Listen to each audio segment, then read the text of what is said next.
பட்டணம் எதனால நிறைஞ்சிருக்கிறது? விக்கிரகங்களினாலே நிறைந்திருந்தது. எதனால? விக்கிரகங்களினாலே நிறைந்திருந்தது. அந்த பட்டணத்தில் வாழுகிறவர்களை குறித்து வேதம் சொல்கிறது, அவர்கள் ஞானிகள். யாரு? ஞானிகள். ஆகவே பவுல் அதை பார்க்கிறான். இவ்வளவு ஞானிகள் நிறைந்த இந்த பட்டணத்துல இவ்வளவு விக்கிரகங்கள் வைத்து வழிபடுகிறார்களே, ஆராதனை செய்கிறார்களே என்று அவன் யோசிக்கிறான்.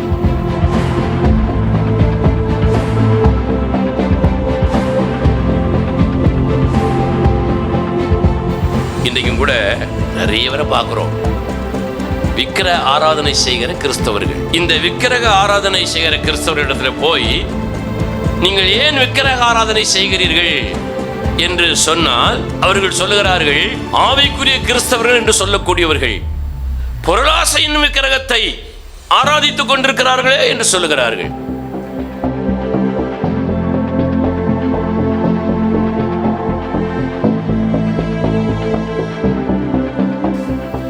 இந்த கிறிஸ்தவர்கள் அந்த கிறிஸ்தவர்களை குறை சொல்லுகிறார்கள், அந்த கிறிஸ்தவர்கள் இந்த கிறிஸ்தவர்களை குறை சொல்லுகிறார்கள். இருவருமே தங்களை குறித்து என்ன செய்வதில்லை? சிந்திப்பதில்லை, யோசிப்பதில்லை. ஒருவரை ஒருவர் குற்றஞ்சாட்டுவதிலே தான் குறியாக இருக்கிறார்களே தவிர, நாம் விக்கிரக ஆராதனை செய்வது பாவம், தவறு என்று விக்கிரக ஆராதனை செய்கிற நண்பர்கள் கிறிஸ்தவர்கள் யோசிப்பதில்லை.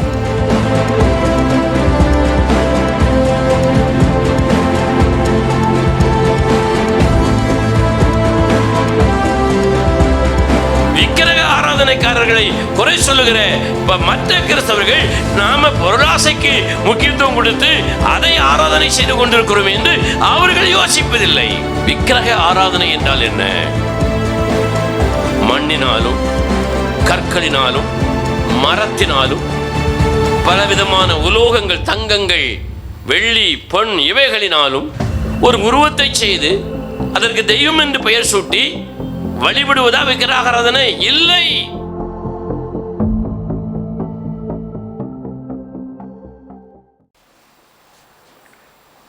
ஹல்லேலூயா, ஹல்லேலூயா. கர்த்தருடைய பரிசுத்த நாமத்திற்கு மகிமை உண்டாவதாக.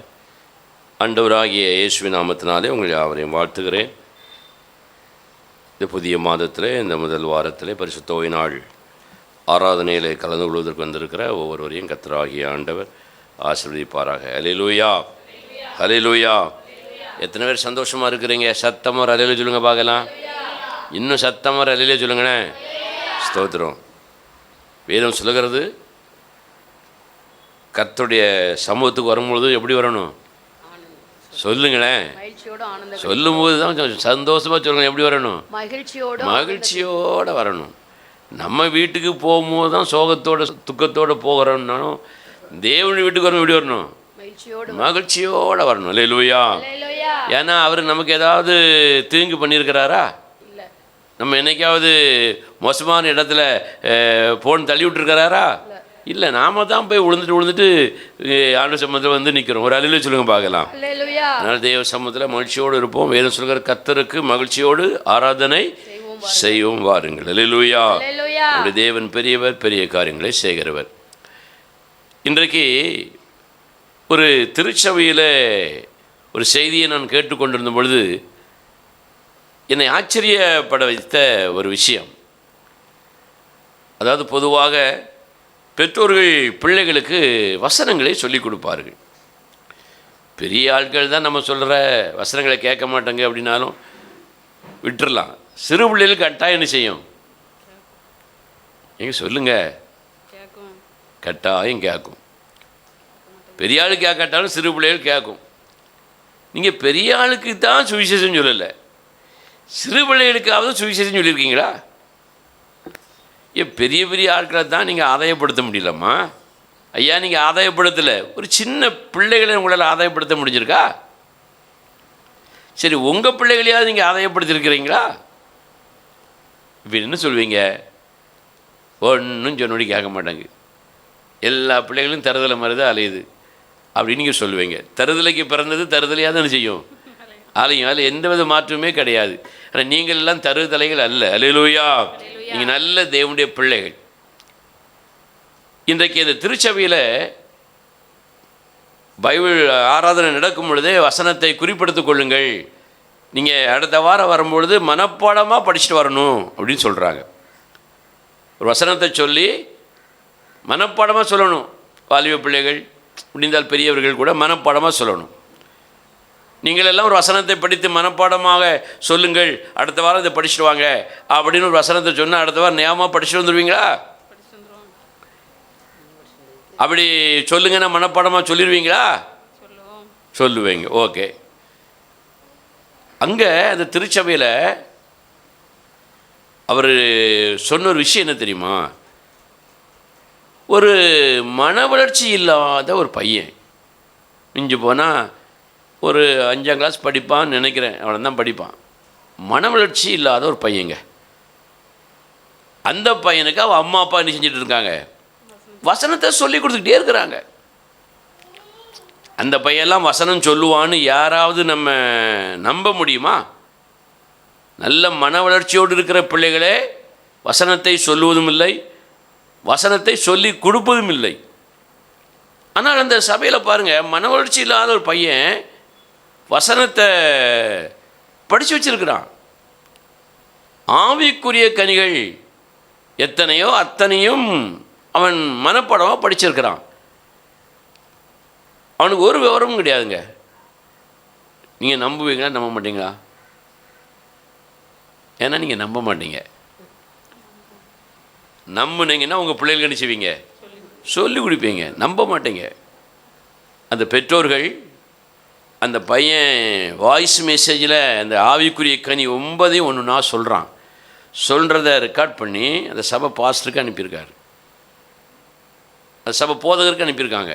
அவர் அந்த சபையில் ஒரு 10,000 பேர் இருக்கிறாங்க.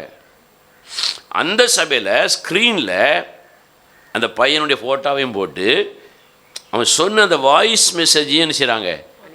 போடுறாங்க. அந்த பெற்றோர்கள் சொல்லி கொடுத்து அவர் போடலை, அவர் மனதில் ஏவப்பட்டிருக்குது. ஒரு மன வளர்ச்சி இல்லாத ஒரு பையன் இவ்வளவு தெளிவாக பேசுகிறான். அவன் பேசுவதற்கு அவனுடைய தாயும் தகப்பனும் எவ்வளவு முயற்சி பண்ணியிருக்கிறார்கள் என்பதை இந்த சபை என்ன செய்து கொள்ள வேண்டும்? அறிந்து கொள்ள வேண்டும். அறிந்து கொண்டு இந்த காதில் கேட்டுட்டு இந்த காதில் விட்டுட்டு போகக்கூடாது, அதை அனுபவமாக்கணும் அப்படின்னு சொல்லி அதை போடுறாரு. அந்த பையன் அவன் பேசும்போதே தெரியுது. நாங்கள் ஏற்கனவே மன வளர்ச்சி இல்லாத குழந்தைகள் மத்தியில் ஒரு 6-7 மாதம் இருந்தோம். அதனால் நாங்கள் ஓரளவுக்கு அது தெரியுது, ஏமாத்துறாங்களா ஏமாத்தலையான்னு. ஆனால் உண்மையிலே அந்த பையன் ஆச்சரியமாக இருக்குங்க அவன் சொல்கிறது. ஆவியின் கனிகள் 9 அப்படி சொல்கிறான். நீங்கள் சொல்லுவீங்களா? இப்போ சொல்ல முடியாது. அதனால் நான் என்ன சொல்கிறேன், வசனத்தை கேட்பதோடும் படிப்பதோடும் நிறுத்தி விடாதிருங்கள். பெரியவர்களுக்கோ சிறியவர்களுக்கோ உங்கள் வசனத்தை என்ன செய்யுங்க? ஆண்டுடைய வார்த்தையை உங்கள் வாயின் மூலமாக தேவனுடைய வசனமாக சொல்லுங்கள், கற்றுக் கொடுங்க, சொல்லுவதற்கு பழக்குவீங்கள். என வேதம் சொல்கிறது, ஆதியிலே வார்த்தை இருந்தது, அந்த வார்த்தை தேவனாக இருந்தது. ஒரு அலையில் சொல்லுங்க பார்க்கலாம். ஆகவே எனக்கு ஆச்சரியமாக இருந்தது. இன்னைக்கு காலையில் நான் கேட்டேன். நீங்கள் அதனால் உங்கள் பிள்ளைகளுக்கு வசனத்தை சொல்லிக் கொடுங்கள். உங்கள் பிள்ளைகள் அல்லாதவர்களாக இருந்தாலும் வசனத்தை சொல்லிக் கொடுங்கள். சிறியவர்களுக்கு சொல்லிக் கொடுங்கள், குழந்தைகளுக்கு சொல்லிக் கொடுங்கள், பெரியவருக்கும் சொல்லிக் கொடுங்கள். மெய்யாகவே தேவன் ஒரு ஆசீர்வாதமான காரியங்களை அதன் மூலமாக கற்ற எடுக்கிறார் என்பதில் மாற்று கருத்தே கிடையாது. ஒரு சிறு பிள்ளை கூட, நீங்கள் பெற்ற பிள்ளைகள் கூட தேவனுடைய வசனத்தை உங்களிடத்தில் கேட்க விருப்பம் இல்லாமல் இருக்குமானால் நீங்கள் உங்களைத்தான் சரிப்படுத்தி கொள்ள வேண்டும். ஜெபித்து உங்களை ஆயத்தப்படுத்திக் கொள்ளுங்கள். கர்த்தர் உங்களை ஆசீர்வதிப்பார். அல்லேலூயா. கடந்த வாரத்தினுடைய தொடர்ச்சியை நாம் தியானம் செய்வோம். யாத்திராகமத்தின் புஸ்தகத்தில் இருந்து தேவன் அனுப்பின வாதைகள் என்கிற தலைப்பில் சிந்தித்து கொண்டிருக்கிறோம். தேவன் ஏன் எகிப்து தேசத்தின் மீது, பார்வோன் மீதும் பார்வோனுடைய ஜனத்தின் மேலும் வாதைகளை அனுப்பினார் என்றால், பார்வோன் தேவனை ஆராதிக்கவில்லை. இரண்டாவதாக, தேவனை ஆராதிக்கக்கூடிய தேவ ஜனங்களை ஆராதிக்க அனுப்பவும் இல்லை, தடை செய்தான் என்று வேதம் சொல்லுகிறது. அவன் தேவனை ஆராதிக்காவிட்டால், தேவனை ஆராதிக்க ஒருவருக்கு தடையாக இடரலாக இருந்தால் அங்கே தேவன் வாதைகளை அனுப்புகிறார் என்று இந்த வேத வசனத்தில் இருந்து ஆரம்பித்தோம். அப்படி பல வாதைகளை தேவன் அனுப்பினார். நம்ம சிந்தித்த பகுதியிலே கடைசியாக தேவன் அனுப்பின ஒரு வாதை பலவிதமான வண்டுகள் என்று வேதம் சொல்லுகிறது. இந்த பலவிதமான வண்டுகளை தேவன் வாதைகளாக அனுப்பும் பொழுது அந்த தேசத்தில் பெரிய ஒரு வேதனைகளை அந்த வண்டுகள் என்ன செஞ்சது? உண்டாக்கியது. வேதம் என்ன சொல்கிறது என்று சொன்னால், அந்த வண்டுகள் மூலமாக, அந்த வாதைகள் மூலமாக முழு தேசமும் என்ன செய்து விட்டது? கெட்டு போய்விட்டது. ஏன்? தேவனை ஆராதிக்கவில்லை, தேவனை ஆராதிக்க அனுமதிக்கவும் இல்லை, இடரலாக இருந்ததினாலே. இதை போல நம்முடைய வாழ்க்கையில் பல வாதைகள் நமக்குள்ளே நுழைந்திருக்கிறது என்று சொன்னால், நாம் தேவனை ஆராதிக்காதவர்களாக இருக்க வேண்டும். நம்முடைய குடும்பம் தேவனை முழுமையாக ஆராதிக்காத குடும்பமாக இருக்கணும். இல்லாவிட்டால் தேவனை ஆராதிப்பவர்களுக்கு இடரலாக, ஒரு தடையான ஒரு தேவ மக்களாக கூட இருக்க வேண்டும். அப்படி இருந்தால் வாதை நமக்குள்ளும் நம்முடைய குடும்பத்திற்குள்ளும் வரும் என்று வேதம் சொல்லுகிறது. அது நம்மையும் நம்முடையவர்களே என்ன செஞ்சிடும்? கெட்டு போக பண்ணும், கெடுத்து விடும் என்று வேதம் சொல்லுகிறது. அப்படி இந்த வாதை நுழைவது போல தேவனுடைய பிள்ளைகள் வாழ்க்கையில் அவர்களை கெடுக்கிற அந்த வாதைக்கு இணையான சம்பவம் இது என்று வேதத்தில் வாசிக்கும் பொழுது ஒரு காரியத்தை நான் உங்களுக்கு சொன்னேன். 1 கொரிந்தியர் 15:33 வசனம் வாசிக்க பார்க்கலாம். மோசம் போகாதிருங்கள், மோசம் போகாதிருங்கள், ஆகாத சம்பாஷணைகள் நல்லொழுக்கங்களை கெடுக்கும், நல்ல ஒழுக்கங்களை கெடுக்கும் என்று வேதம் சொல்லுகிறது. அல்லேலூயா. அப்போ ஒரு மனுஷனுடைய வாழ்க்கையில வாதைக்கு சமமாக உள்ளே வருகிற, அவனை கெடுக்கிற ஒரு காரியம் என்னவென்றால், வேதம் சொல்லுகிறது ஆகாத சம்பாஷணைகள். வேதம் சொல்லுகிறது ஒரு மனிதனுடைய வாழ்க்கையில் வாதையை போல நுழைகிற ஒரு காரியம் என்னன்னு பார்த்தீங்கன்னா ஆகாத சம்பாஷணைகள். சம்பாஷணை என்றால் என்ன? உரையாடல், ஒருவரோடு ஒருவர் பேசிக்கொள்வது. இதுக்கு பேர் தான் சம்பாஷணை. பெற்றோர்கள் பிள்ளைகளோடு பேசுகிறார்கள், பிள்ளைகள் பெற்றோரோடு பேசுகிறார்கள், கணவன் மனைவியோடு, மனைவி கணவனோடு பேசுகிறார்கள், ஆசிரியர் மாணவர்களோடு பேசுகிறார்கள், அதிகாரிகள் தொழிலாளியோடு பேசுகிறாங்க, எஜமான் வேலைக்காரனோடு பேசுகிறார், நண்பர்கள் நண்பர்களோடு பேசுகிறார்கள், இன்னும் பல பேரோடலாம் என்ன செய்கிறார்கள்? பேசுகிறார்கள். இதில் ஆகாத சம்பாஷணை, ஆகாத உரையாடல் ஒன்று நம்முடைய வாழ்க்கையில் இருக்குமானால் அது நம்ம என்ன செஞ்சிடும்? கெடுத்துரும், கெட்டு போக பண்ணிடும். எப்படி கெட்டு போக பண்ணும்? வேதம் சொல்கிறது உங்களுடைய ஒழுக்கம் முதலாவது கெட்டுரும், உங்கள் ஒழுங்கு ரெண்டாவது கெட்டுரும். ஆகாத சம்பாஷணைகள் நீங்கள் யாரோடு பேசினாலும் சரிதான், யாரோடும் அந்த பேச்சை நீங்கள் கேட்டாலும் சரிதான், உரையாடினாலும் சரிதான், உங்களுக்குள்ளே இந்த ஆகாத சம்பாஷணை என்கிற அந்த உரையாடல் மூலமாக வாதை உள்ளே நுழைந்து உங்களுடைய ஒழுக்கத்தையும் ஒழுங்கையும், உங்கள் குடும்பத்தினருடைய ஒழுக்கத்தையும் ஒழுங்கை என்ன செஞ்சிடும்? கெடுத்து விடும். அப்படி கெடுத்து விடுகிற ஒரு சூழ்நிலையிலே நம்ம இருப்போமானால் அந்த வாதைகளை நம்மால் சகிக்க முடியாது. வேதம் சொல்லுகிறது சொற்களின் மிகுதியினாலே பாவம் இல்லாமல் போகாது. அப்போ பேசக்கூடாதா? பேசணும், நல்ல விஷயங்களை பேசணும். ஒரு அல்லேலூயா சொல்லுங்க பார்க்கலாம். அப்போ நல்ல விஷயங்களை நம்ம உரையாடணும், யாரோடு உரையாடினாலும் சரி. வேதம் சொல்லுகிறது அப்படி நல்ல விஷயங்களை உரையாடினால் ஒழுக்கமும் ஒழுங்கென்னு செய்யும், வளரும். ஒரு அல்லேலூயா சொல்லுங்களேன். அதை பேசாவிட்டால், பேச விரும்பாவிட்டால், கேட்காவிட்டால், கேட்க விரும்பாவிட்டால் ஒழுக்கக்கேடும் ஒழுங்கினமும் தான் வளரும். இவைகள் நம்மையும் குடும்பத்தையும் கெடுத்துவிடும். அப்போ நாம் பேச வேண்டிய, சம்பாஷிக்க வேண்டிய காரியங்கள் என்ன? இந்த உலகத்தில் பேசாமல் இருக்கவே முடியாது. பேசாமல் இருந்துட்டா உண்மையிலே அவன் பெரிய ஞானி தான். அடிக்கடி நான் சொல்லக்கூடிய ஒரு கதை உண்டு. 3 நண்பர்கள் எப்போ பார்த்தாலும் பேசிக்கிட்டே இருப்பாங்களாம். நம்ம போல, அவங்கள போல எப்போ பார்த்தாலும் பேச்சு, யாரோடையாவது பேசிக்கிட்டே இருப்பாங்க. நீங்கள் இப்போ இருக்கிறீங்க பார்த்தீங்களா, இதே மாதிரி இருப்பீங்களா? பேசிக்கிட்டே இருப்பீங்க. நம்ம சைடை பாருங்கள், சகோதரர்கள் இப்போ எவ்வளோ அமைதியாக இருக்காங்க. இப்படி இருப்பாங்களா? எப்பவும் இருக்க மாட்டாங்க. அப்போ பாருங்கள், இந்த 3 நண்பர்களும் எப்போதும் பேசிக்கொண்டே இருக்கிறவர்கள்.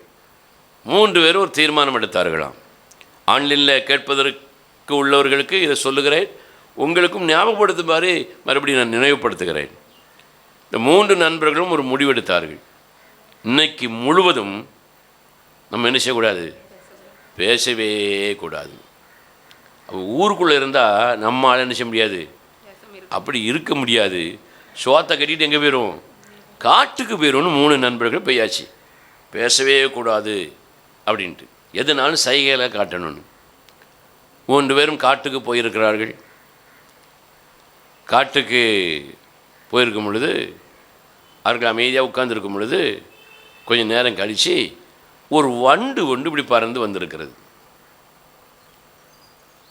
வண்டு பொதுவாக நம்மளை தேடி தான் என்ன செய்யும்? வரும். நம்ம பேசக்கூடிய வசனமும் வண்டை பற்றி தான். நான் இங்கே இந்த வண்டு கதையை சொல்லணும்னு நினைக்கவே இல்லை. ஆனால் எப்படி வருது பாருங்கள், ஞாபகப்படுத்துகிறார் பாருங்கள் ஆண்டவர். வண்டு பறந்து வருது, உங்ககிட்ட இப்படி பறந்து வருது. நீங்கள் என்ன செய்வீங்க? தட்டி விடுவீங்களா? உங்கள் மேலே விழுந்துட்டு என்ன செய்வீங்க? சொல்லுங்களேன். ஆமாம், மேலேருந்து விழுந்துட்டுமா சத்தம் போடுவோம். ஐயோ வண்டு ஐயோ வண்டு என்ன செய்வோம்? சத்தம் போடுவோம். அப்போ ஒருத்தன் சத்தம் போட்டான். வண்டை பார்த்த உடனே ஒருத்தன் என்ன செஞ்சிட்டான்? சத்தம் போட்டுட்டான். அவன் அமைதியாக இருந்திருக்கணும், சத்தம் போட்டுட்டான். அவன் என்னாச்சு? பந்தயத்தில் ஃபெயில். அடுத்தால ஒருத்தன் பக்கத்தில் என்ன பார்த்தீங்களா? அவன் சொன்னான், இன்றைக்கி தான் பேசக்கூடாதுன்னு சொல்லியிருக்க, ஒரு நாள் முழுவதும் பேசாமல் இருக்கணும்னு பந்தயத்தில் சொல்லியிருக்கோமே, உனக்கு அறிவு இருக்கா கொஞ்சமாவது? நீ பேசலாமா அப்படின்னு நானும். அவன் வண்டு பட்டவன் சொன்னான், நீனு தான் பேசியாச்சே, நீனும் தான் பேசியாச்சாப்பா.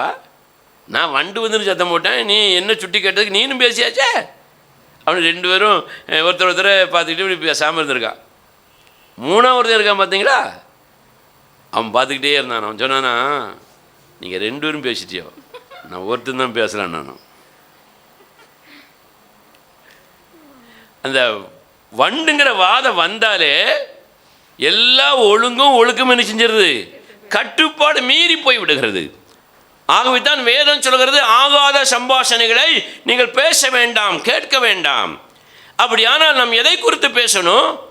வேதம் சொல்கிறது, ஆண்டவராக இயேசு கிறிஸ்து ஊழியம் பண்ணும் பொழுது மோசையோடு எலியாவோடு சம்பாஷணை பண்ணினார்னு வேதம் சொல்லுது. எதை குறித்து சம்பாஷணை பண்ணினார்? தம்முடைய மரணத்தை குறித்து. தம்முடைய மரணம் எப்படி நடைபெற போகிறது, மரணத்தில் எப்படி என்னுடைய வாழ்க்கை பாருங்கள் முடிய போகிறது, மறுபடியும் எப்படி தொடங்க போகிறது என்பதை குறித்து இயேசு கிறிஸ்து சம்பாஷணை பண்ணினார். நாம் மரணத்தை பற்றியே நினைச்ச மாட்டோம், பேச மாட்டோம். போன வாரமாவது பிரசங்கம் கேட்டோமே, மரணத்தை பற்றி பேசணும்னு யாராவது 2 வாரத்துக்கு முன்னாடியே கேட்டிருக்கீங்களா? பேசுனீங்களா? வீட்டில் யாராவது மரணத்தை பற்றி பேசுனீங்களாங்க? பேசணும் ஒரு அல்ல சொல்லுங்களேன். செத்துருவேன்னு பேசியிருப்பேங்க, ஒரு வேளை செத்து போ அப்படின்னு பேசியிருப்பேங்க. இல்லைங்க, மரணங்கிறது ஒரு ஆசீர்வாதமான ஒரு காரியம், தேவனுடைய பார்வைக்கு அருமையானது. ஆகவே நமக்கு சிறுமியான மரணமோ பெருமையான மரணமோ வரக்கூடாது, அருமையான மரணம் வரணும்னு நீங்கள் பேசியிருக்கீங்களா? பேசலை. செத்தா பரவாயில்லையே அப்படின்னு யோசிச்சிருக்கீங்களா? ஆனா ஆள் எங்கேயா ஒன்று இருக்கும், ஒரு அலையில சொல்லுங்க பார்க்கலாம். பாருங்க, ஆனால் நம்முடைய வாழ்க்கையில் மரணம் என்பது நிச்சயிக்கப்பட்டிருக்கிறது. அதை குறித்து என்ன செய்யணும்? பேசணும். அடுத்தால வேதம் சொல்கிறது, சாலமோன் இடத்துல சேபாவின் ராஜஸ்திரீ கேள்விக்கு பதில் அறிந்து கொள்ளும்படியாக அவனோடு சம்பாஷித்தாள் வந்தாள்னு வேதம் சொல்லுது. அல்லேலூயா. தன்னுடைய வாழ்க்கையில் இருந்த கேள்விக்கு விடை தேடும்படியாக சாலமோனிடத்தில் சம்பாஷிக்கும்படியாய் தூர தேசத்திலிருந்து ஒரு ராஜஸ்திரி என்ன செய்கிறாள்? வருகிறாள். அல்லேலூயா. உங்களை தேடி யாராவது வந்தார்களா? உங்களிடத்தில் சம்பாஷிக்கும்படியாக, உரையாடும்படியாக. இந்த சகோதரி இடத்துல போனால் ஞானமுள்ள ஆலோசனை நமக்கு கிடைக்கும். இந்த சகோதரர்களிடத்தில் போனால் நல்ல அருமையான ஞானமுள்ள ஆலோசனை நமக்கு கிடைக்கும் என்று சொல்லி சாலமோன் இடத்துல அந்த ராணி போனது போல உங்களை தேடி யாராவது வந்தார்களா? சரி, நீங்களாவது யாருக்கிட்டையாவது போய் ஞானமுள்ள ஆலோசனையை கேட்க போய்விட்டு வரும் என்று நீங்களாவது போனீர்களா? வேதம் சொல்கிறது, ஞானமுள்ளவனோடு போய் உரையாடுங்கள், ஞானம் உள்ளவனாக ஞானம் உள்ளவளாக உரையாடுங்கள். அல்லேலூயா. அது பெரிய பெரிய விடைகளை உங்கள் கேள்விக்கு பதிலாக வரும். அவசரப்பட்டு ஆத்திரப்பட்டு எனக்குத்தான் எல்லாம் தெரியுமென்னு எதை செஞ்சிடக்கூடாது? விடையை எழுதிடக்கூடாது, பதிலை எழுதிடக்கூடாது. இது சரிதானா? இப்படி பதில் சொல்வது சரிதானா? இப்படி நாம் நடந்து கொள்வது சரிதானா? இப்படி நாம் அமர்ந்திருப்பது சரிதானா? அப்படிங்கிறத யோசிக்கணும். நான் செய்வதெல்லாம் சரி அப்படின்னு சொன்னீங்கன்னா நிறைய விஷயத்தில் நீங்கள் ஏமாற்றப்பட்டு போவீர்கள். உங்கள் ஒழுக்கமும் ஒழுங்கு என்ன செஞ்சிடும்? கெட்டு போய்விடும். ஆகவே ஞானம் உள்ளவர்களோடு பேசுங்கள், ஞானம் உள்ளவர்களாக பேசுங்கள். ஒரு அல்லேலூயா சொல்லுங்க பார்க்கலாம். மூன்றாவதாக தாவீதை பற்றி சொன்னேன். தாவீது தான் படித்த சங்கீதத்தையே, தன்னுடைய பாட்டையே உட்கார்ந்து ராக்காலங்களில் என்ன செய்தாராம்? ஆராய்ச்சி பண்ணி சம்பாஷணை பண்ணினாராம். நாம் படிக்கிற பாட்டை நாமளே என்ன செய்யணும்? யோசித்து பார்க்கணும். நீங்கள் என்ன பாட்டு படித்தோம்? துதி உமக்கே ஏசுநாதா வாழ்த்திடுவோம் உண்மையே, நித்தமும் காக்கிற உடைய கிருபைகளையே எண்ணியே துதித்திடுவோம். இந்த பாட்டை படிச்சிருக்கிறோம். நித்தமும் தேவன் நம்மை காக்கிற கிருபையை எண்ணி இந்த பாட்டை உணர்ந்து பாடியிருக்கிறீர்களா? அல்லது மியூசிக்கை பார்த்து அல்லது வழக்கம் போல் அப்படியே ஒரு ஃப்ளோவில் அப்படி போச்சா பாட்டு?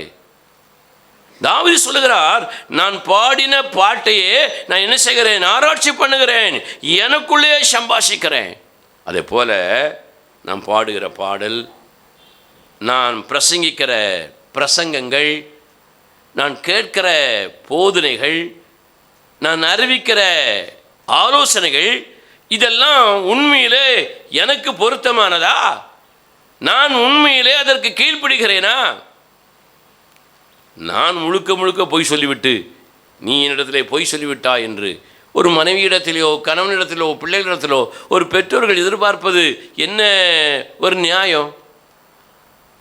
முழுக்க முழுக்க பொய், ஏமாத்து. அப்போ நான் ஒரு ஏமாற்றுக்காரனாக, பிறரை ஏமாற்றுகிற ஒரு ஏமாற்றுக்காரியாக இருந்துவிட்டு பாருங்கள், நான் பிறரை ஏமாற்றக்கூடாது, பொய் சொல்லக்கூடாது, உண்மையாக இருக்கணும் அப்படின்னு பிரசங்கம் பண்ணினாலும் போதகம் பண்ணினாலும் ஆலோசனை சொன்னாலும் அதில் என்ன பிரயோஜனம் இருக்கிறது? தாவீது யோசிக்கிறான், நம்ம பாட்டுக்கும் நமக்கும் சம்பந்தம் இருக்குதா? நம்ம சொன்ன வார்த்தைக்கும் நமக்கு சம்பந்தம் இருக்கிறான்னு தனக்குள்ளே சம்பாஷணை பண்ணணும். அல்லேலூயா. உங்களுக்கெல்லாம் நிறைய பேர் இருக்கிறனால, நண்பர்கள் தோழிகள் உறவினர்கள் இருக்கிறனால, நீங்கள் அவர்களோடு சம்பாஷிப்பதுனால உங்களை குறித்து யோசிப்பதற்கு உங்களுக்கு நேரமே இல்லை. அப்படி யோசித்திருந்தீங்கன்னா உங்கள் ஒழுக்கமோ ஒழுங்கோ என்ன செய்தாது? கெட்டு போயிருக்காது. உங்கள் குடும்பம் என்ன செஞ்சிருக்காது? கெட்டு போயிருக்காது. ஒரு அல்லேலூயா சொல்லுங்க பார்க்கலாம். தாவீது தன்னுடைய பாடலை தன்னுடைய சிந்தையிலே யோசித்து கொண்டிருந்தான், சம்பாஷித்தான். அடுத்தால என்ன சொன்னேன்? சாலமோனின் நீதிமொழிகள் சொல்லுகிறது, உன் தாய் தகப்பனோடு நீ சம்பாஷிக்கணும். பெற்றோர் பிள்ளைகளோடு என்ன செய்யணும்? சம்பாஷிக்கணும். நல்ல உரையாடணும். தகப்பனின் தாயையும் கனம் பண்ணணும். அவர்கள் குற்றங்கள் குறைகள் உள்ளவர்கள் தான். நீங்கள் உங்கள் பிள்ளைகளிடத்தில் ஒரு 100க்கு 100 உண்மையான தாயாக தகப்பனாக இருக்கிறீங்களாங்க. உங்கள் அப்பாவையும் அம்மாவையும் குறை சொல்கிறீங்க, தகப்பனையும் தாயும் குறை சொல்கிறீங்க. உங்கள் பிள்ளைகளிடத்தில் நீங்கள் 100க்கு 100 அல்லது ஒரு 50% ஒரு சரியான தகப்பனா ஒரு சரியான தாயா நீங்கள் நடந்து கொள்ளுகிறீர்களா? இல்லை. அப்போ வேதம் சொல்லுது, தேவனுக்கு பயந்த அந்த தாய் தகப்பனோடு நம்ம பேசணும், உரையாடணும். நான் ஒரு வார்த்தையை போன வாரம் உங்களுக்கு சொன்னேன், ஞாபகம் இருக்கும்னு நினைக்கிறேன். எந்த ஒரு தகப்பனும் தாயும் சரியில்லாதவர்களாக இருந்தாலும், அடுத்தவர்களுக்கு சரியில்லாத காரியங்களை போதித்தாலும், தன்னுடைய பிள்ளைகளுக்கு சரியில்லாதவைகளை போதிக்கிற பெற்றோர்கள் ரொம்ப குறைவு. 100க்கு 99 பெற்றோர்கள் தவறான ஒரு போதனையை தங்கள் பிள்ளைகளுக்கு சொல்வதும் இல்லை, போதிப்பும் இல்லை. எத்தனை பேர் நம்புறீங்க? கரங்கள் தட்டி கத்திர மகிமைப்படுத்துங்க பார்க்கலாம். ஹல்லேலூயா. அந்த போதனைகளை எல்லாம் நம்ம இருதயத்தோடு சம்பாஷிக்கணும். உயிரோடு இருக்கிற பெற்றோர்களோடு போதனைகளை பற்றி பேசணும். ஒருவேளை பெற்றோர்கள் இறந்து போயிருந்தால் அவர்கள் சொன்ன போதனைகளை கேட்கணும். எந்த பெற்றோராவது நீ கள்ளுகுடி, நீ சாராயங்குடி, நீ பொய் சொல்லு, ஏமாத்து, விபச்சாரம் பண்ணு, திருடு சொல்லியிருக்காங்களா? சத்தமாக தான் சொல்லுங்களேன். இல்லையே. நல்ல போதனைகளை உங்களுக்கு சொல்லியிருக்காங்களா? என் பெற்றோர்கள் எனக்கு நல்ல போதனைகளையும் சொல்லியிருக்கிறார்கள் என்று சொல்லக்கூடிய ஒரு அல்லேலூயா சொல்லுங்க பார்க்கலாம். அப்போ நீங்கள் அதை சம்பாஷணை பண்ணுங்கண்ணா. அதை நீங்கள் சம்பாஷிக்கும் பொழுது, உரையாடி கொள்ளும் பொழுது வேதம் சொல்கிறது அது உனக்கு என்ன செய்யும்? வழிகாட்டும், உனக்கு வழியை போதிக்கும். அது உன்னை என்ன செய்யும்? காப்பாற்றும். அதனால் உயிரோடு இருக்கிற பெற்றோர்களோடும் மரித்து போன பெற்றோர்களுடைய அந்த ஆலோசனைகளோடும் போதனைகளோடும் கட்டளைகளோடும் கற்பனைகளோடும் நம்ம என்ன செய்யணும்? சம்பாஷிக்கணும், நினச்சி பார்க்கணும், சிந்திச்சு பார்க்கணும். அல்லேலூயா. உயிரோடு இருக்கும்போதே சிந்திக்கலன்னா செத்தவரை அவன் சிந்திப்பான், ஒருத்தரும் சிந்திக்க மாட்டான். ஆனால் நீங்கள் சிந்திக்கணும். அல்லேலூயா. நீங்கள் சிந்தித்தால், நடந்து கொண்டால், உங்கள் ஒழுக்கமும் ஒழுங்கும் என்ன செய்யாது? கெட்டு போகாது. வாதை உங்கள் குடும்பத்திற்குள்ளே நுழையாது. நீங்கள் உருவாக்கப்பட்டவர்களாக இருப்பீர்கள். அல்லேலூயா. அதனால தாய் தகப்பனுடைய போதனைகளை கேட்டு அவைகளோடு நம்ம என்ன செய்யணும்?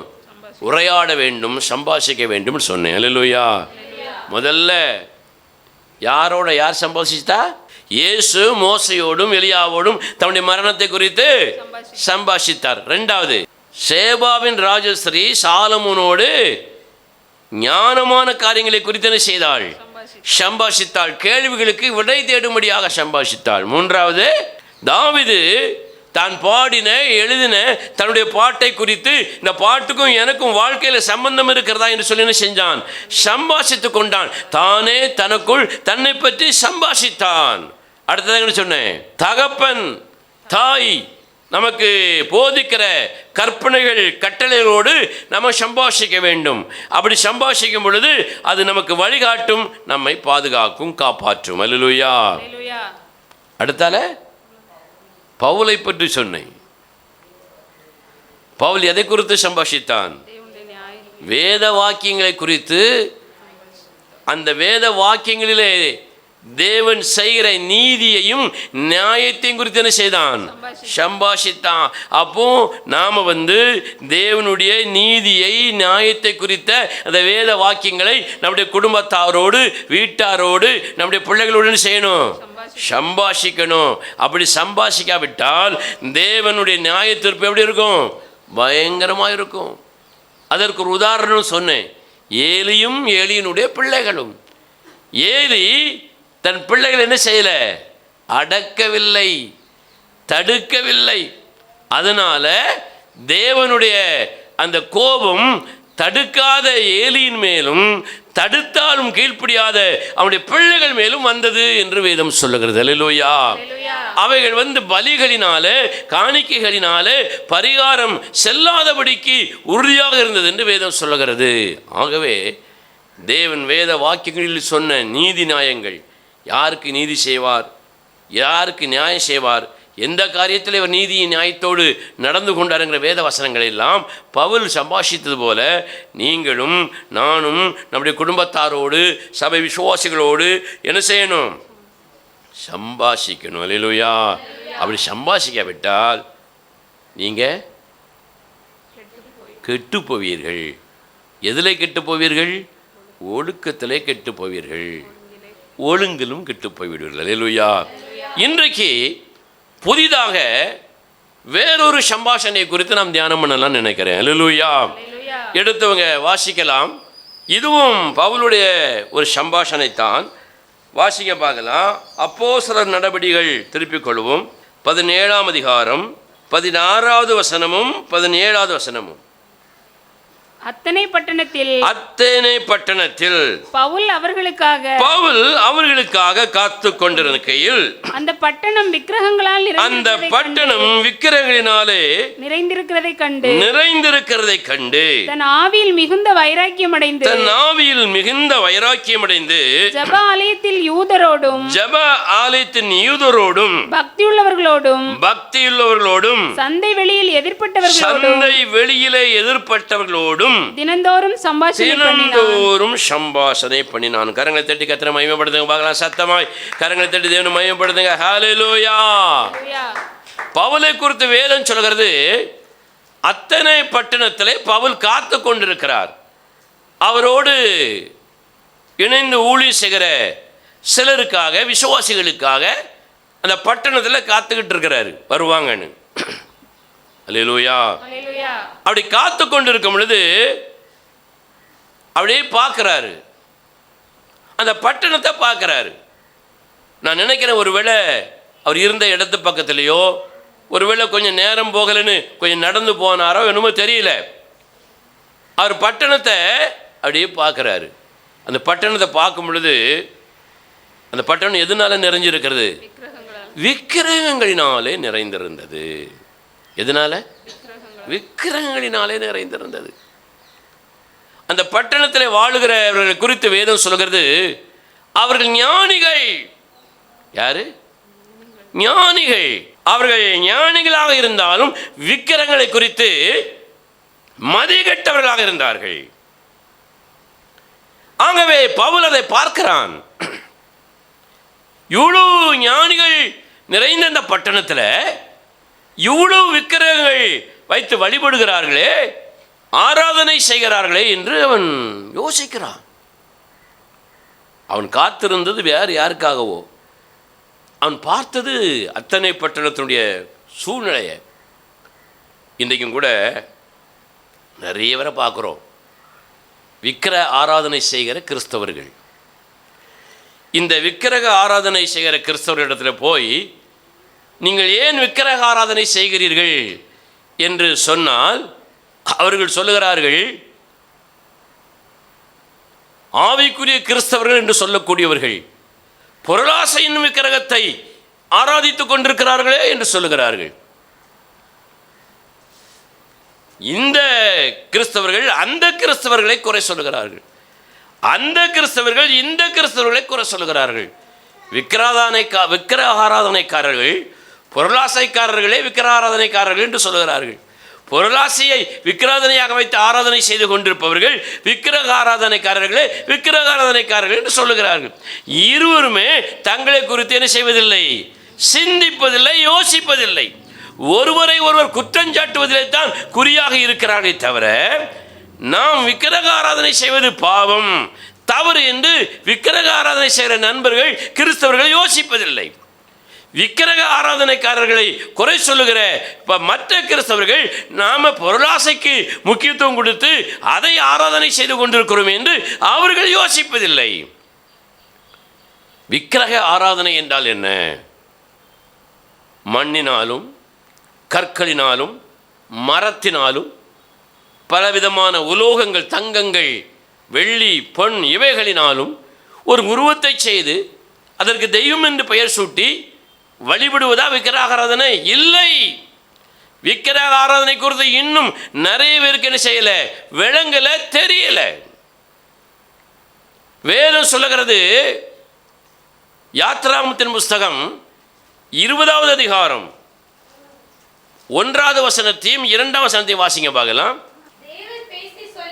தேவன் பேசி சொல்லிய சகல வார்த்தைகளும் ஆவன. உன்னை அடிமைத்தன வீடாகிய எகிப்து தேசத்திலிருந்து புறப்பட பண்ணின உன் தேவனாய கர்த்தர் நானே. ஆண்டவர் சொல்லுகிறார், நீ எகிப்து நாட்டில் எப்படி இருந்த? அடிமையா இருந்த, பஞ்சத்தில் கிடந்த, விடுவிக்கப்பட முடியாத ஒரு இக்கட்டில் நீ கிடந்த, நெருக்கத்தில் கிடந்த. உன்னை நான் என்ன செய்தேன்? விடுவித்து கொண்டு வந்தேன்.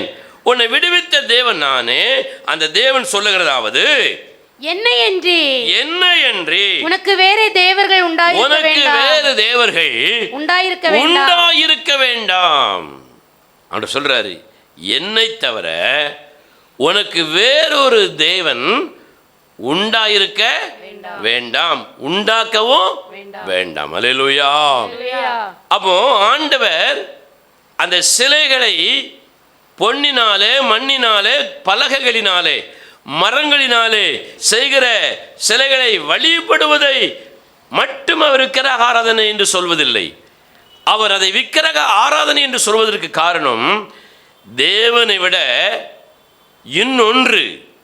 இன்னொருவர் நம்முடைய வாழ்க்கையில அதிகமான ஒரு இடத்திற்கு, முக்கியமான ஒரு இடத்திற்கு அவர் வருவார் என்று சொன்னால், தேவனை விட முக்கியமான ஒரு இடத்திற்கு என்னுடைய வேலை, என்னுடைய தொழில் அங்கே வரும் என்று சொன்னால், தேவனை விட முக்கியமான இடத்திற்கு என் கணவன், என் மனைவி, என் பிள்ளைகள், என்னுடைய எக்ஸெட்ரா எந்த நபர்களாக இருந்தாலும், ஊழியக்காரனாக இருந்தாலும், விசுவாசிகளாக இருந்தாலும், ஒரு திருச்சபையாக இருந்தாலும், தேவனுடைய வார்த்தைகளை விட, தேவனை விட முக்கியமான ஒரு இடத்திற்கு அவைகள் வருமானால், அவைகளுக்கு முக்கியத்துவம் கொடுப்போமானால், அதைத்தான் ஆராதனை, விக்கிரக ஆராதனை என்று வேதம் சொல்லுகிறது. அல்லேலூயா.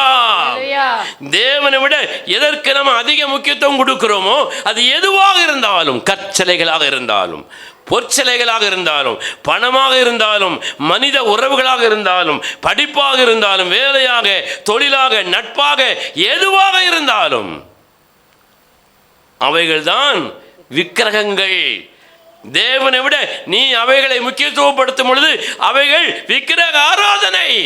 ஆகவே கற்களினாலும், பொற்களினாலும், மண்ணினாலும் செய்து வைத்துக்கொண்டு ஆராதிப்பது மட்டுமல்ல, பணம் பணம் பணம் பணம் என்று பணம் என்று ஓடி தேவனை புறக்கணித்து தருகிற அது கூட ஒரு விக்கிரக ஆராதனை. என் மனைவியால், என் கணவனால், என்னுடைய பிள்ளைகளால், என் வேலையால், தொழிலால் இன்றைக்கு தேவனை ஆராதிக்க முடியவில்லை என்று சொல்லி தேவனை புறக்கணிக்கும் பொழுது அவைகள் கூட விக்கிரக ஆராதனை தான்.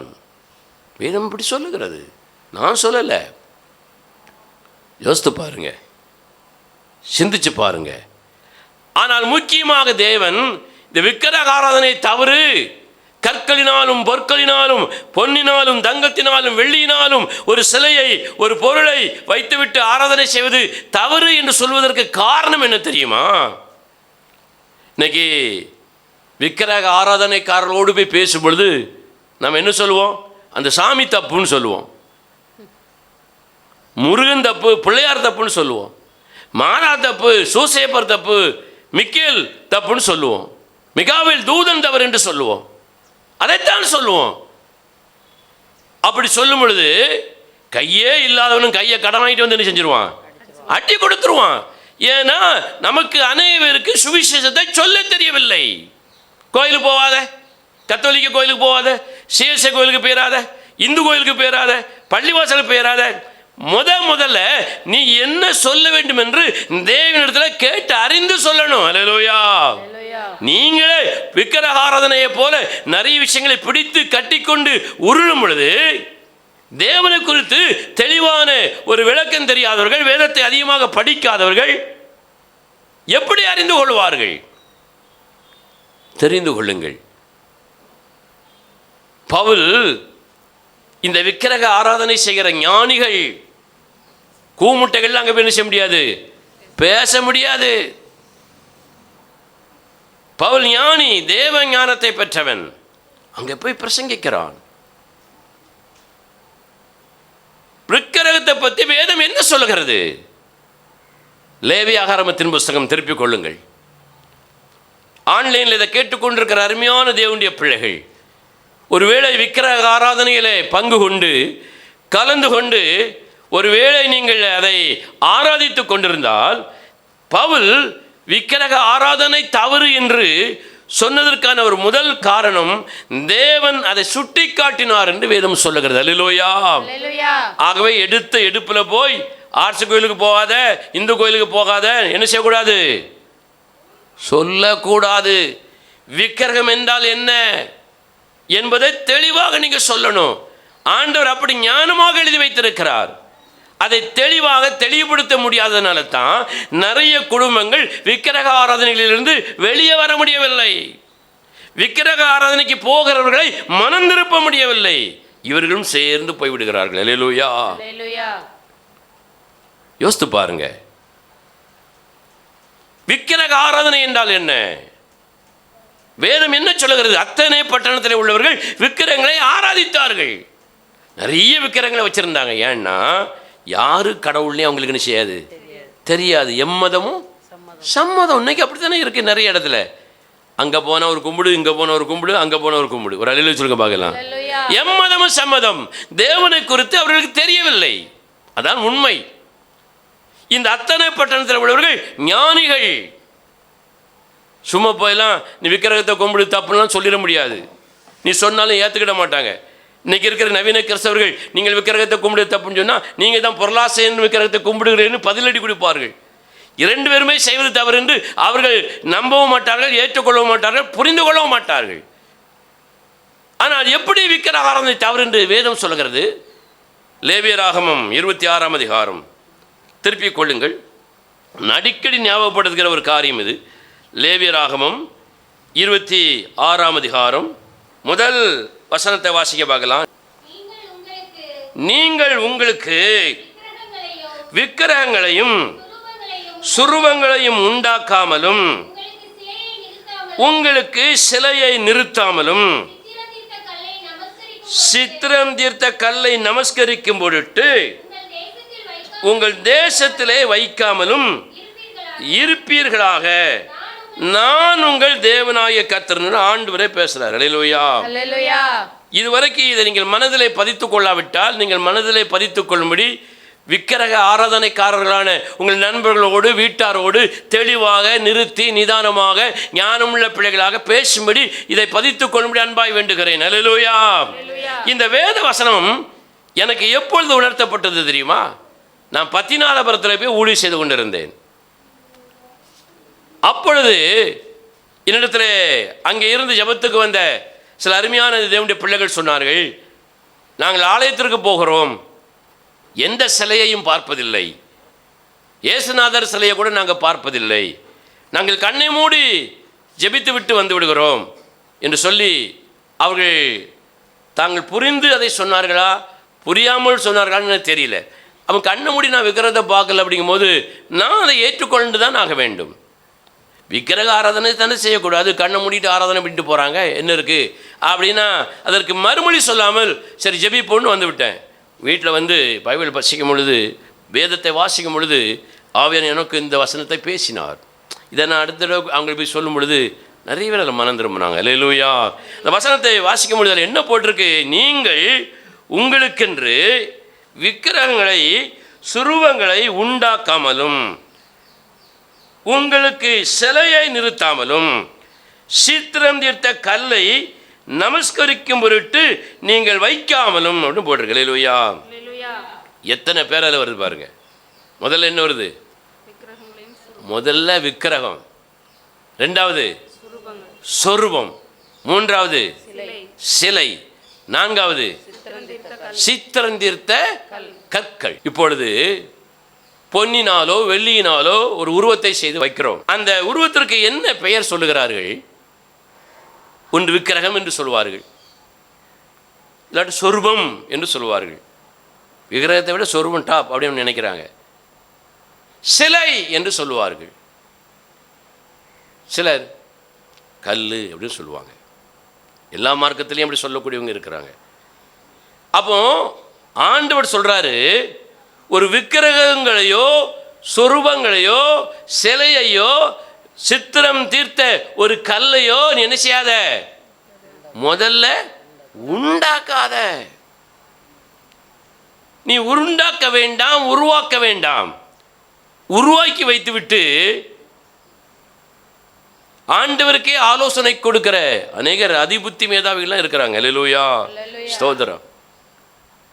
நான் அதுக்காக தான் செஞ்சேன், இதுக்காக தான் செஞ்சேன், இந்த தேசத்தில் அப்படி தான் செய்ய வேண்டியிருக்கு, இப்படி செஞ்சால் தான் எங்களுக்கு ஒருமனம் வருது என்று சொல்லி பல காரணங்களை சொல்வார்கள். ஆனால் தேவன் அவர்களை தங்களுக்கு முன்பதாக நிறுத்தி, நான் இவைகளை உனக்கு உண்டாக்கக்கூடாது, செய்யக்கூடாது, உனக்கு முன்னால் நீ நிறுத்தக்கூடாது, தேசத்திலேயே வைக்கக்கூடாது அப்படின்னு சொன்னன. அதுக்கு என்ன பதில்னு கேட்பார். ஞானமான பதில் உங்ககிட்ட இருக்குதா? ஆன்லைனில் கேட்கிற தேவனுடைய பிள்ளைகளுக்கு ஞானமுள்ள பதில் தேவனுக்கு கொடுக்க முடியும் உங்கள்கிட்ட இருக்குதா? கிடையாது. ஒவ்வொன்றுக்கும் ஒரு அர்த்தம் இருக்குது. விக்கிரகங்களுக்கு ஒரு அர்த்தம், சொரூபத்துக்கு ஒரு அர்த்தம், சிலைக்கு ஒரு அர்த்தம், கல்லுக்கு ஒரு அர்த்தம், சித்திரம் தீர்த்த கல்லுக்கு ஒரு அர்த்தம் இருக்குது. விக்கிரகம் என்றால் பேய்கள், அந்நிய தெய்வங்களுடைய உருவங்களை அடையாளம் காட்டுவதற்கு விக்கிரகங்கள் என்று சொல்லப்பட்டிருக்கிறது. விக்கிரகம் என்னது?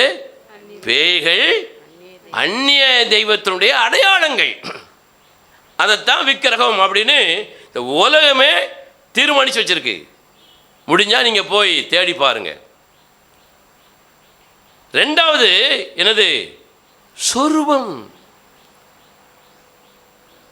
சுரூபம் அல்லனா சொரூபம். இதுக்கு என்ன விளக்கம் கொடுத்துருக்காங்க தெரியுமா? மரித்து போன ஒரு மனிதனுடைய உருவத்தை அடையாளமாக செய்வதுக்கு பேர் தான் என்னது? சுரூபம் அல்லனா சொரூபம். செத்து போன மனிதனுக்கு அவனுடைய படத்தை போட்டோவை வச்சு உருவம் செய்து அதுக்கு ஒரு அடையாளத்தை செய்வதுக்கு பேர் தான் சொரூபம், சுரூபம்னு போட்டிருக்கு. மூன்றாவதாக என்னது? என்னது? சிலை. சிலைன்னு என்ன தெரியுமா? மிருகங்களுடைய வடிவங்களை அடையாளமாக செய்து பன்றிக்குட்டிகள், நாய், யானை, எலி, பாம்பு, எத்தனையோ இருக்குது.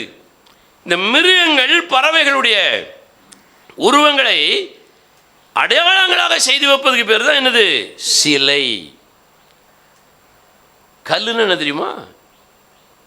நமக்கு என்னெல்லாம் தோணுதோ அந்த உருவத்தை செஞ்சு அதுக்கு ஒரு பெயிண்ட் அடித்து அழகா சூரியன், சந்திரன், நட்சத்திரன், செடி, கொடி, மரம் என்னன்னாலும் இப்படி செய்து வைப்பதற்கு பெயர் தான் சித்திரந்தீர்த்த கற்கள். படம் வரையப்பட்டு, பண்ணினா பண்ணி படத்தை வரைவாங்க, மானுனா மானு படத்தை வரைவாங்க.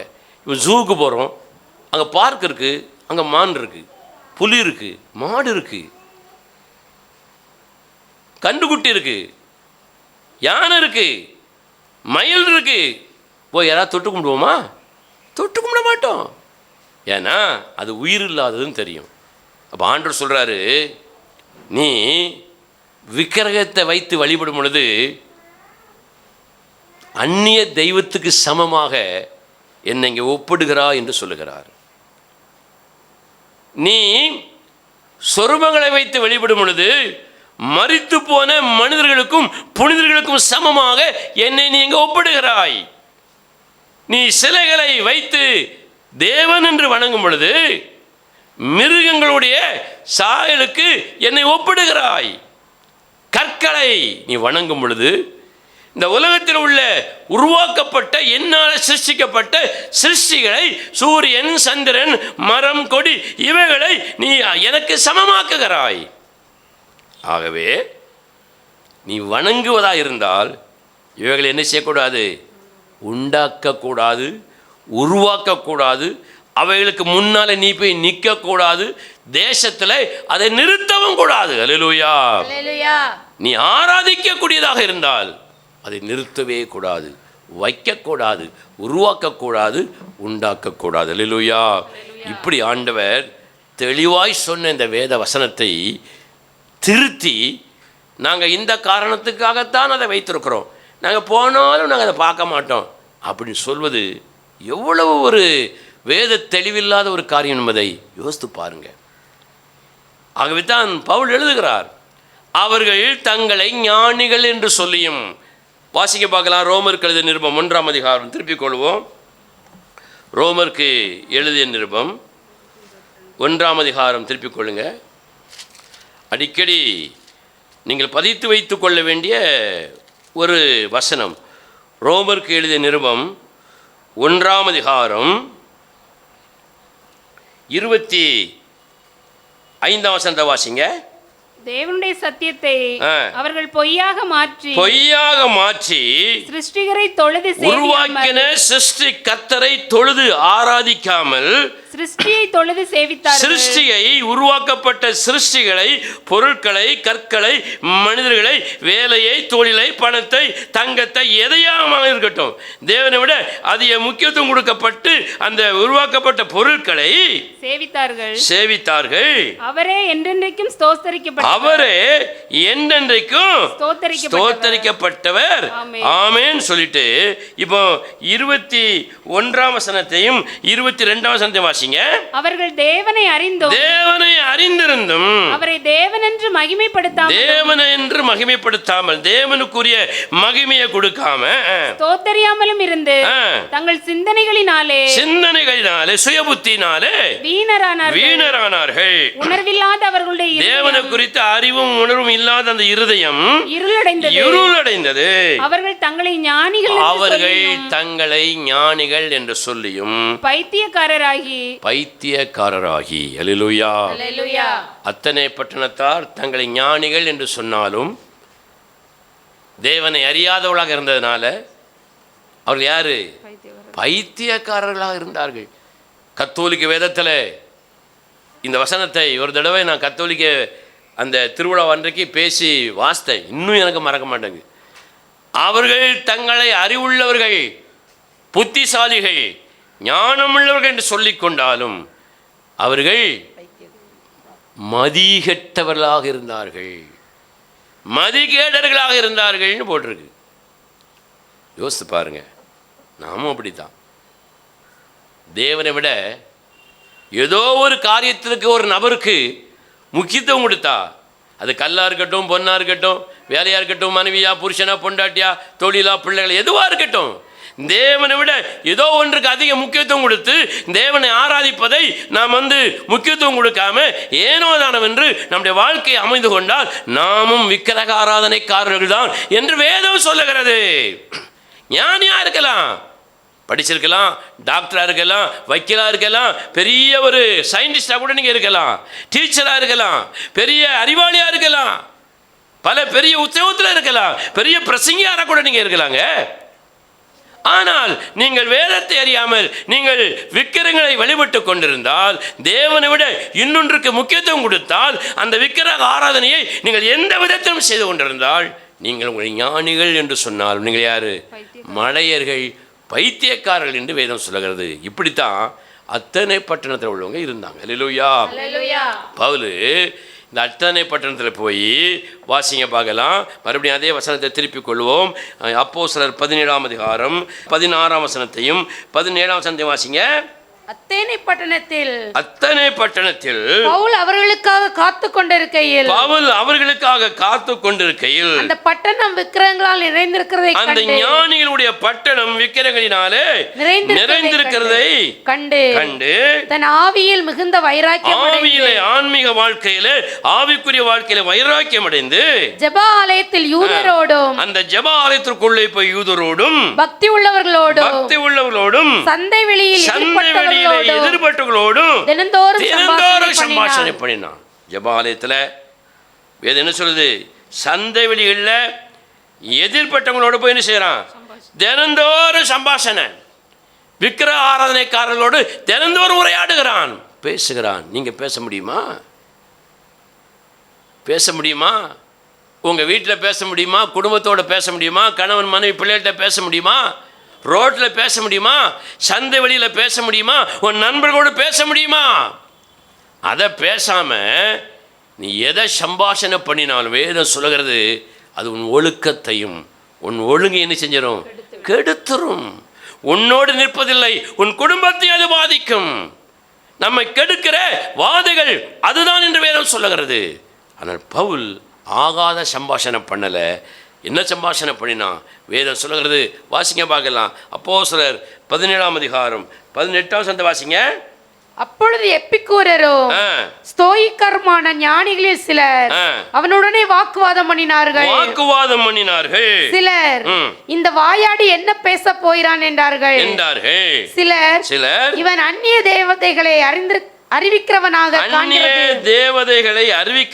காண்கிறது என்றார்கள். அவன் இயேசுவையும் உயிர்த்தெழுதலையும் அவர்களுக்கு பிரசங்கித்தபடினால் அப்படி சொன்னார். ஒரு அல்ல சொல்லுங்க பார்க்கலாம். அல்லேலூயா. சந்தை வெளியிலும் ரோட்லையும் வீட்லையும் ஜபாலயத்திலும் விக்கிரக ஆராதனை தவறு என்பதை குறித்து என்ன செஞ்சான்?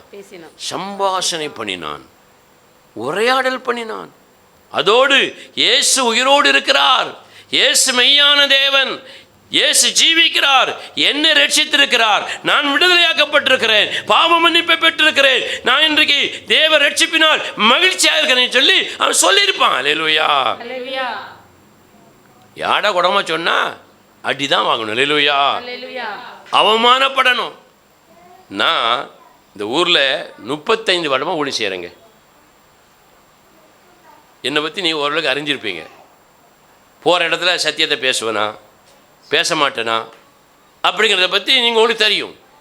எந்த வீட்லேயும் இதுவரைக்கு நீ விக்கிரக ஆராதனையை பற்றி பேசுகிற, மரியாதை தவறுன்னு சொல்கிற, கத்தோலிக்க திருச்சபை தப்புன்னு சொல்கிற, இந்து தப்புன்னு சொல்கிற, முஸ்லீம் தப்புன்னு சொல்கிற அப்படின்னு இதுவரைக்கும் என்னை யாரும் ரிஜெக்ட் பண்ணதே கிடையாது. நாஸ்திகர்கள் ரிஜெக்ட் பண்ணுறது கிடையாது, ஆஸ்திங்க ரிஜெக்ட் பண்ணுறது கிடையாது, கிறிஸ்தவ சபைகள் ரிஜெக்ட் பண்ணது கிடையாது. நான் தான் இப்போ வெளியே போக முடியாமல் இருக்கேன். யாருமே நான் இதுவரைக்கும் புறக்கணித்து தள்ளலை, என் குடும்பத்தார் தள்ளலை, சபையார் மனப்பூர்வமாக என்னை தள்ளியிருக்க மாட்டாங்க. நான் விசுவாசிக்கிறேன். ஒரு அளவு சொல்லுங்க பார்க்கலாம். சத்தியத்தினால விலை ஓடி இருக்கலாம், விலக நினைக்கலாம், வேற எந்த ஒழுக்கக்கேடும் ஒழுங்கினமும் இவனிடத்தில் இருக்கிறது என்பதை அவர்கள் சுட்டி காட்ட முடியாது. அப்படி இதுவரை யாரும் என்கிட்ட சொன்னதில்லை. அல்லேலூயா. அப்படி சொன்னால் இருந்தால் திருத்திக் கொள்வேன், மாற்றிக்கொள்வேன். சத்திய போதனையில் மட்டும்தான் என்னால் காம்ப்ரமைஸ் பண்ண முடியாது, அதில் இறங்கி போக முடியாது. அதை ஒத்துக்கொண்டு தான் வாழ வேண்டியிருக்கிறது. அல்லேலூயா. நீங்கள் உங்கள் வீட்டில் தேவனை குறித்து பேச முடியுமா? தேவன் ஏன் உங்களை ரட்சித்தார்? குடும்பத்தில் ஒருவனை, கோத்திரத்தில் ஒருவனை ஏமா ரட்சித்தார்? நல்லா தின்னுட்டு தூங்குறதுக்கா? வேலையும் சட்டையும் வாங்கி நல்லா அனுபவிக்கிறதுக்கா? பணக்காரன் ஐஸ்வர்யான வர்றதுக்கா? இல்லை, நீ தேவனை குறித்து அறிவிக்கணும். நாம் என்ன செய்கிறோம்? ரட்சிக்கப்படாதவங்க கூட ஒவ்வொரு போய் கோயிலை கொண்டு வந்துருந்தோம். நானும் ஒவ்வொருக்கு போகிறேன், கன்னியாகுமரிக்கு போகிறேன், திருச்செந்தூருக்கு போகிறேன், மணப்பாட்டுக்கு போனேன், எல்லா இடம் போயிருக்கேங்க. அந்த சர்ச்சில் போய் உட்கார்ந்தேன். நான் மாதா கோயிலில் கூட போய் நான் ரட்சிக்கப்பட்ட பிறகு பிரசங்க கேட்கறது போய் உட்கார்ந்துருப்பேன். எனக்கு அதெல்லாம் ஒரு பெரிய விஷயமே கிடையாது. என்னுடைய ஸ்டாண்டர்டை வேதத்தின்படி சரியாக நிறுத்தணும். அல்லேலூயா. உங்கள் குடும்பத்தில் நிறுத்தியிருக்கிறீங்களா? இதை கேட்டுக்கொண்டிருக்கிற சகோதரனே, சகோதரியே, தேவனுடைய ஊழியக்காரனை, விசுவாசிகளே, உங்கள் சபையில், உங்கள் குடும்பத்தில் நீங்கள் உங்களை சரியாக நிறுத்தியிருக்கிறீர்களா? பவுல் நிறுத்தியிருந்தான். அல்லேலூயா. அத்தனை பட்டணத்தரோட பேசினான், ஞானிகளோட பேசினான். அவர்கள் இவன் எதையோ புதுசாக சொல்கிறான்னு அவனை கூட்டு கொண்டு போய் பெரிய மேடையில் இடம் உண்டாக்கி கொடுத்தார்கள். அல்லேலூயா. நான் அடிக்கடி சொல்லுவேன், உங்களால் தான் சொல்லி சரிப்படுத்த முடியல, என்னையாவது உங்கள் வீட்டுக்கு கூட்டிகிட்டு போங்கன்னா என்ன கூட்டு போகிறதுக்கு ரொம்ப பயப்படுதுங்க. அல்லேலூயா. அதனால் எனக்கு ஒரு நஷ்டம் கிடையாது, நஷ்டம் பூரா உங்களுக்கு தான். பவுல் சொன்னான், அழகாக பேசினான் பாருங்கள். போன உடனே நீங்கள் பண்ணுறது தப்பு, செய்கிறது தப்பு, கோயில் தப்பு, அது தப்பு, அதெல்லாம் ஒன்றுமே சொல்லலை. நீங்கள் வீட்டில் போய் வாஸ்து பாருங்கள், எவ்வளோ அழகா அவன் சுவிசேஷம் சொன்னான் பாருங்கள். படிக்கணும், தேவ ஞானம் இருக்கணும், உழைக்கிறதுக்கும் வேலை செய்யறதுக்கும் பணம் சம்பாதிப்பதற்கும் படிப்பதற்கும் வீடு கட்டுவதற்கும் சொத்து வாங்குவதற்கும் கல்யாணம் கட்டுவதற்கும் பிள்ளை வைப்பதற்கும் பிள்ளைகளுக்கு கல்யாணம் கட்டி வைப்பதற்கு மாத்திரமல்ல கிறிஸ்தவ வாழ்க்கை. இயேசு கிறிஸ்துவனுடைய உயிர்த்தெழுதலை அறிவிக்கணும். அல்லேலூயா. அதுதான் உண்மையான ஒரு கிறிஸ்துவனுடைய வாழ்க்கை. அப்படி நீங்கள் சம்பாஷிக்கணும்னு வேற சொல்லுது. பவுல் தெருவிலும் ஜெபாலயத்திலும் யூதரோடும் சந்தை வெளிகளிலும் சம்பாதிச்சான். நம்மளால் வீட்டிலே பேச முடியல. அல்லேலூயா. பேசாதனால நிறைய குடும்பங்கள் ஆவிக்குரிய நிலையிலிருந்து விழுந்து தடம் புரண்டு அவர்களும் பாதித்து ஆவிக்குரிய தலைவர்களையும் தலைவிகளையும் செய்திருக்கிறது, பாதித்து தடம் புரட்டி போட்டு இருக்கிறது எனக்கு தெரியும். நிறைய குடும்பங்கள் எனக்கு தெரியும். யோசிங்க, சம்பாஷிங்க, ஜம்பத்தோடு சம்பாஷிங்க. விக்கிர ஆராதனை செய்கிற உங்கள் தகப்பனோடு, உங்கள் மனைவியோடு, கணவனோடு, பிள்ளைகளோடு பேசுங்க. தவறு என்று வேதத்தின் அடிப்படையில் போதிங்க. ஆணவத்தோடும் அதிகாரத்தோடும் போதிக்காதீங்க. ஒத்து போகாதீங்க. ஆண்டவர் நாளை கணக்கு கேட்பார். நம்ம எவ்வளவுதான் அள்ளி அள்ளி ஆண்டவருக்கு கொடுத்தாலும், 100 சபையை நம்ம கட்டியிருந்தாலும், 10,000 20 லட்சம் விசுவாசிகள் நமக்கு இருந்தாலும் கர்த்தர் கேட்பார். நான் இதை உருவாக்காதன்னு சொன்னேன், உண்டாக்காதன்னு சொன்னேன், நிறுத்தாதன்னு சொன்னேன், நீ நிற்காதான்னு சொன்னேன், நீ என்ன செய்த? ஒன்றுமே கேட்கல. நீயும் போய் நின்று கொள்கிறாய், நீயும் போய் நிறுத்தியும் கொள்ளுகிறாய். ஆண்டவர் கேட்கும் பொழுது நமக்கு பதில் சொல்ல முடியாது. விசுவாச பிள்ளைகளை பதில் சொல்ல முடியாது. ஆண்டவர் கேட்கிறார், உனக்கும் அதுக்கு என்ன சம்பந்தம் இருக்கு? உனக்கும் அதுக்கு என்ன சம்பந்தம்? சாலமோன் பெரிய ஞானியாக இருந்தாலும் மனைவி நிமித்தம் விக்கிரகாரனை தேடி போனான். சாலமோனை பின்பற்ற முடியுமா? சாலமோனே போயிட்டாரு. சாலமோன் போயிருக்காரு, வருவார், அங்கே பார்ப்போம். அதான் ஆண்டவர் சொன்னார், என்னை பின்பற்று, ஊழியக்காரனை பின்பற்றாத, சபையை பின்பற்ற, வேதத்தை பின்பற்று. நம்ம வேதத்தை பின்பற்றுறதுனால தான் ஒருத்தரும் நம்ம கூட வரவும் மாட்டேங்கிறாங்க, நம்ம சேர்க்கவும் மாட்டேங்கிறாங்க. அல்லேலூயா. யோசிச்சு பாருங்க. பரவாயில்ல. அடிக்கடி என் இதயத்துக்குள்ளே தோன்றுகிற ஒரே வசனம், என் நிமித்தம் நீங்கள் எல்லாராலும் பகைக்கப்படுவீர்கள். என் நிமித்தம் நீங்கள் எல்லாராலும் பகைக்கப்படுவீர்கள். அவர் நிமித்தம் மாத்திரம் அந்த பகை இருக்கலாம், தப்பில்லை. என் சுயநலத்து நிமித்தம், என் சுயநீதி நிமித்தம், என்னுடைய சுய அறிவு நிமித்தம் நான் எல்லாரையும் பகைத்தால் அது வேதத்திற்கு புறம்பானதாகிவிடும். பவுல் எல்லா இடத்துலையும் விக்கிரகத்தை பற்றி பேசினான். அல்லேலூயா. என்ன பேசினான் தெரியுமா? தேவன் ஒருவர் உண்டு, பல பேர் கிடையாது, பல தெய்வங்கள் கிடையாது, ஒருவர் உண்டு என்று பேசினான். வாசிக்க பார்க்கலாம். அப்போஸ்தலர் 17ஆம் அதிகாரம், அப்போஸ்தலர் 17ஆம் அதிகாரம் 22வது வசனத்திலிருந்து வாசிக்க பார்க்கலாம். அப்பொழுது பவுல் மார்ஸ் மேடையின் நடுவிலே நின்று, அத்தேனரே, எந்த விஷயத்திலும் நீங்கள் மிகுந்த தேவ பக்தி உள்ளவர்கள் என்று காண்கிறேன். பவுலுக்கு அழைப்பு கொடுத்து மேலே கொண்டு ஏற்றிட்டான். யாரு? ஞானிகள் எல்லாம். மார்ஸ் மேடைனா உலக அறிஞர்களை ஏற்றி பேச வச்சு கேட்குற ஒரு கூட்டம். அந்த கூட்டம் கப்சா கதை, குடும்ப கதை, விளங்காத கதை, ஊருப்பட்ட கதை, சபை கதை, கெட்டு போன கதை, இதெல்லாம் அது கேட்காது. அதுக்கு தெரியும் இதெல்லாம் ஒன்றும் நம்ம விளங்க வைக்காதுன்னு. அல்லேலூயா. சிலர் 4 பேர் போய் உட்கார்ந்தோம்னா பரியாசக்காரன் கடை உட்காந்து பேசிக்கிட்டே இருப்போம். துன்மார்க்கம் கிட்ட உட்காந்து பேசிக்கிட்டே இருப்போம், பல்ல காட்டிக்கிட்டு பேசிக்கிட்டே இருப்போம்.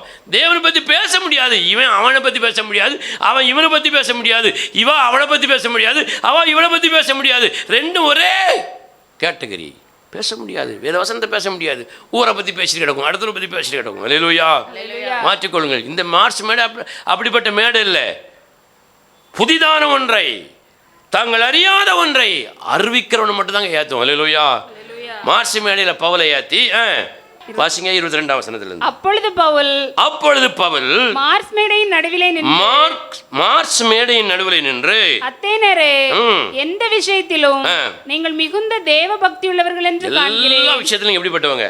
மிகுந்த தேவ பக்திங்க. இன்னைக்கு பிரஜாதி மார்க்கத்தை போய் பாருங்க, இஸ்லாமிய மார்க்கத்தை பாருங்க, ஹிந்து மார்க்கத்தை பாருங்க, புத்த மார்க்கத்தை பாருங்க, கத்தோலிக்க மார்க்கத்தை பாருங்க. தேவ பக்தி அப்படி இருக்கும். அந்த பக்தி சரியா தவறாங்கிறது அடுத்த கட்ட விஷயம். அது காலையிலே எழும்பி குளிக்காம கோயிலுக்கு போக மாட்டாங்க. தெரியுமா உங்களுக்கு? நம்ம 1 வாரம் குளிக்காம கோயிலுக்கு வருவோம், கேட்ட தண்ணி இல்லமோ. அப்படிதான் இருக்கு. அதை சொல்லிட்டு போன நேரம் ஆயிரும். அவ்வளோ பக்தி, தேவனுடைய பக்தி அப்படி காட்டுறாங்க. வெளியே வெள்ளைச்சேலை உடுத்தி வெள்ளை பேண்ட் போட்டு போகிறதில்ல, பைபிள் தூக்கி கையில் வச்சுட்டு போகிறதில்ல, அப்படி முழங்காலம் ஏசப்பான்னு ஜெபம்ன்றதில்லை. போய் பாருங்க, உங்களுக்கு தெரியும். அப்படிப்பட்ட பக்தி உள்ளவர்கள் யாரு? அத்தனை பட்டணத்தில் உள்ள மக்கள், ஞானிகள். வாசிங்க தொடர்ந்து அடுத்த வசனத்தை வாசிங்க. எப்படி என்றால் எப்படி என்றால் நான் சுற்றி திரிந்து உங்கள் ஆராதனைக்குரியவைகளை கவனித்து பார்த்த பொழுது அறியப்படாத தேவனுக்கு என்று எழுதியிருக்கிற ஒரு பலிபீடத்தை கண்டேன். நீங்கள் அறியாமல் ஆராதிக்கிற அவரையே நான் உங்களுக்கு அறிவிக்கிறேன். சொல்றான், நான் சுத்தி பார்த்த பொழுது நீங்க பக்தி உள்ளவங்க, நீங்க ஆராதிக்கிற ஒரு கூட்டம், சத்தமா தான் ஒரு அறையில சொல்லுங்களேன், தேவனை ஆராதிக்கிற ஒரு கூட்டங்க. அந்த கூட்டம் நான் பார்த்தேன், ரொம்ப பக்தியா இருக்குது. ஆனா உங்களுடைய பலிபீடத்தில் என்ன எழுதி வச்சிருக்கீங்க? அறியப்படாத தேவன். நிறைய விக்கிரங்களை வச்சிருக்கீங்க, ஆனா அறியப்படாத தேவன் வச்சிருக்கீங்க, எழுதி வச்சிருக்கீங்க. அது என்ன புதுசா இருக்கு? ஏதாவது ஒரு கடவுளை கும்பிட வேண்டியதானே நீ? இவ்வளோ விக்கிரகத்தை வச்சுக்கிட்டு ஏன் அறியப்படலைன்னு சொல்ற? அந்த அறியப்படாத தேவனை தான் நான் என்ன செய்ய போறேன்? அறிவிக்க போறேன்னு பாயிண்ட்டை பிடிச்சி பேசணும். அல்லேலூயா. நாம என்ன செய்வோம்? சண்டே எடுத்து விட்டு அடி வாங்கிட்டு வந்துடுவோம். அறியப்படாத தேவனா அப்படின்னு சொல்லி பாருங்க. உங்கள் வீட்டில் பேசி பாருங்க, நண்பர்களோட பேசி பாருங்க. இருக்கட்டு, நீ கும்பிடு, நான் உனக்கு ஒரு தேவனை அறிமுகப்படுத்துகிறேன், வா. தேவனை யார் தெரியுமா? அப்படி கொண்டு போகணுங்க. அப்படி ஞானமாக பேசணும். ஞானம் இல்லாமல் ஒரு ஆத்மாவையும் ஒருவன் செய்ய முடியாது, ஆதாயப்படுத்தவே முடியாது. மனைவியாக இருக்கட்டும், கணவனாக இருக்கட்டும், பிள்ளைகளாக இருக்கட்டும். ஞானம் இல்லைன்னு சொன்னால் நீ உலகத்தை ஆதாயப்படுத்தலாம், ஆத்மாவை செய்ய முடியாது, ஆதாயப்படுத்த முடியாது. ஓஞ்சவனி நீ ஆதாயப்படுத்த முடியாது. ஒரு அலையில சொல்லுங்க பார்க்கலாம். சொல்கிறான், நான் உங்களுக்கு அந்த தேவனை பற்றியே பேசுகிறேன்னு சொல்லிட்டு அடுத்த வசனத்தை வாசிங்க. உலகத்தையும் அதிலுள்ள யாவற்றையும் உண்டாக்கின தேவனானவர் வானத்திற்கும் பூமிக்கும் ஆண்டவராக இருக்கிறபடியினால் கைகளினாலே கட்டப்பட்ட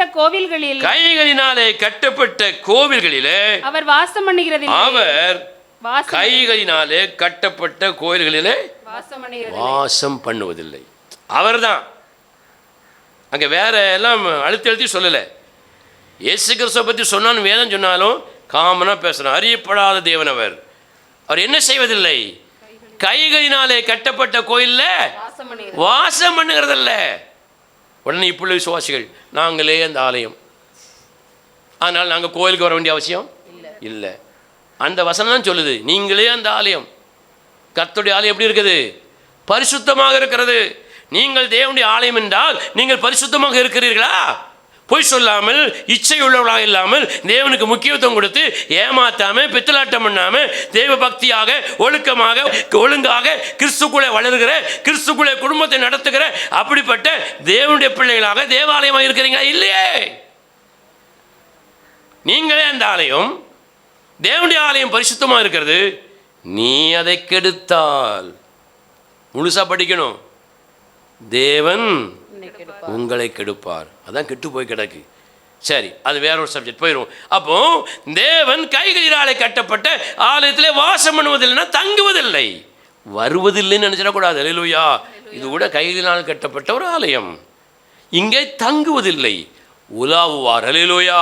தேவன் உலாவுகிறார் என்று எத்தனை பேர் நம்புகிறீர்கள்? கரங்களை தட்டி கர்த்தரை மகிமைப்படுத்த பார்க்கலாம். நம்முடைய தேவன் தேவாலயத்திலே தங்குவதில்லை, அங்கே உலாவுகிறார். ஆனால் தேவாலயமாக ஒரு மனிதனுடைய இதயத்திலே அவர் தங்கியிருக்கிறார். தங்கியிருக்கிற நீ, உன் கிரியைகள் எல்லாம் எப்படி இருக்கணும்? பரிசுத்தமாக இருக்கணும். அல்லேலூயா. அடுத்த வாசிங்க, அப்போஸ்தலர் 17ஆம் அதிகாரம் 25ஆம் வசனம் வாசிங்க. எல்லாருக்கும் ஜீவனையும் சுவாசத்தையும் சகலத்தையும் கொடுக்கிற அவர் தமக்கு யாதொன்று தேவையானது போல மனுஷர் கைகளால் பணிவிடை கொள்கிறதும் இல்லை. எல்லாருக்கும் ஜீவனையும் சுவாசத்தையும் கொடுக்கிற தேவன் அவர். அல்லேலூயா. சகலத்திற்கும். டாக்டர் ஜீவனை தர முடியாது, மருத்துவம் ஜீவனை தர முடியாது. காசு இருந்தாலும் சரி, இல்லாட்டாலும் சரி, ஜீவனை யார் கொடுக்கணும்? தேவன் கொடுக்கணும். சொல்லணும் புருஷங்கிட்ட, உனக்கு உயிரை ஆண்டவர் தான் தந்திருக்கிறாரு.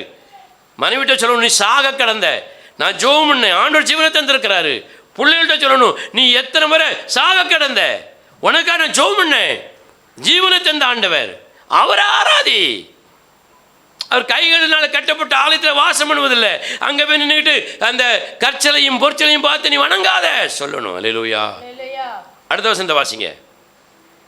மனுஷ ஜாதியான சகல ஜனங்களையும் அவர் ஒரே இரத்தத்தினாலே தோன்ற பண்ணி பூமியின் மீதெங்கும் குடியிருக்க செய்து பூமியில குடியிருக்க செய்து முன் தீர்மானிக்கப்பட்ட காலங்களையும் அவர்கள் குடியிருப்பின் எல்லைகளையும் குறித்திருக்கிறார்.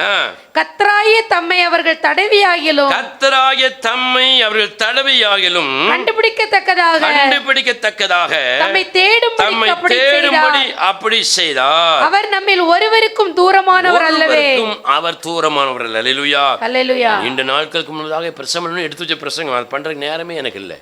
வாசித்து பாருங்க. அவர் அவர் அவர் அவர் அவன் வந்துகிட்டே இருக்கும். அவர் அவரை தடவியாத நீ கண்டுபிடிக்கணும். அல்லேலூயா. நீ தான் கண்டுபிடிக்கணும், நீ தான் தடவணும். எங்க இருக்கிறார் பார், வேத வசனம் எங்க இருக்கு பார். நானும் வார்த்தையும் ஒன்றுன்னு சொல்லியிருக்கிறாரு. எங்க இருக்கிறார்? வார்த்தை இருக்கா, சத்தியம் இருக்கா, அங்கே தேவன் இருக்கிறார். யாரோ 2-3 தினங்களுக்கு முன்பதாக என்கிட்ட பேசி கொண்டிருக்கும்போது சொன்னேன், எந்த சபையை தெரிந்தெடுப்பது? வெறும் சத்தத்தை போதிக்கிற சபையா, சத்தியத்தை போதிக்கிற சபையா அப்படின்னு கேட்டேன். நீங்கள் எந்த சபையை சொல்லுவீங்க? சத்தத்தை போதிக்கிற சபையா, சத்தியத்தை போதிக்கிற சபையா? ஓகே. அடுத்தால சத்தியத்தை போதிக்கிற சபையா, சத்தியத்தின்படி நடக்கிற சபையா? எந்த சபையை தேர்ந்தெடுப்பீர்கள்? சத்தம் சொல்லுங்க. 2 சபை இருக்கு. 2 அடையாளத்தை நான் உங்களுக்கு சொல்லிக் கொள்கிறேன். நான் வேதத்திலிருந்து கண்டுபிடிச்சது.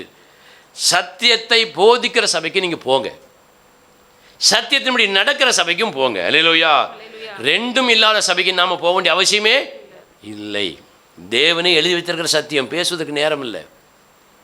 சத்தியத்தை சத்தியமாய் பேசுகிற சபை சிறுசோ பெருசோ போங்க. நீங்க அதை விட பெற்று சத்தியத்தை பேசுவதோடு நிறுத்தி விடாமல் சத்தியத்தின்படி நடக்கிற சபையார், சபை தேவ மனிதர்கள் இருக்கிற இடத்துக்கு போங்க. நீங்கள் அப்படி தான் தெரிந்து கொள்ள வேண்டும். தடவி கண்டுபிடிக்கணும். எனக்கு கண்ணு தெரிஞ்சுட்டு அப்படின்னு உங்கள் சுய புத்தினால தேடி என்ன செய்யக்கூடாது, போய் மாட்டிக்கொள்ளக்கூடாது. யோசித்து பாருங்க. நீ தடவுன்னு தான் வச்சிருக்காரு, தடவு தேடி கண்டுபிடி. யோசி. சத்தியம் இல்லாத சபையில் போய் பிரயோஜனமே இல்லை. நான் அடிக்கடி சொல்லுவேன், ஒருவன் சத்தியத்தின்படி நடக்கிறானோ இல்லையோ, அவன் சத்தியத்தை போதித்தால் கூட நம்ம ஒருவேளை அவனை என்ன செய்து கொள்ளலாம், அந்த சபை ஊழியக்காரரை ஏற்றுக்கொள்ளலாம். சத்தியத்தை போதிக்கவே இல்லைன்னா சத்தியத்தை நடக்கிறது கொஞ்சம் கஷ்டம்தான் இல்லையா? சத்தியத்தை போதிக்கிறது கஷ்டமா? கஷ்டம் இல்லையே. பொய் சொல்லாத அப்படின்னு சொல்கிறது கஷ்டமா? பொய் சொல்லாமல் இருப்பது நிறைய பேருக்கு கஷ்டம்.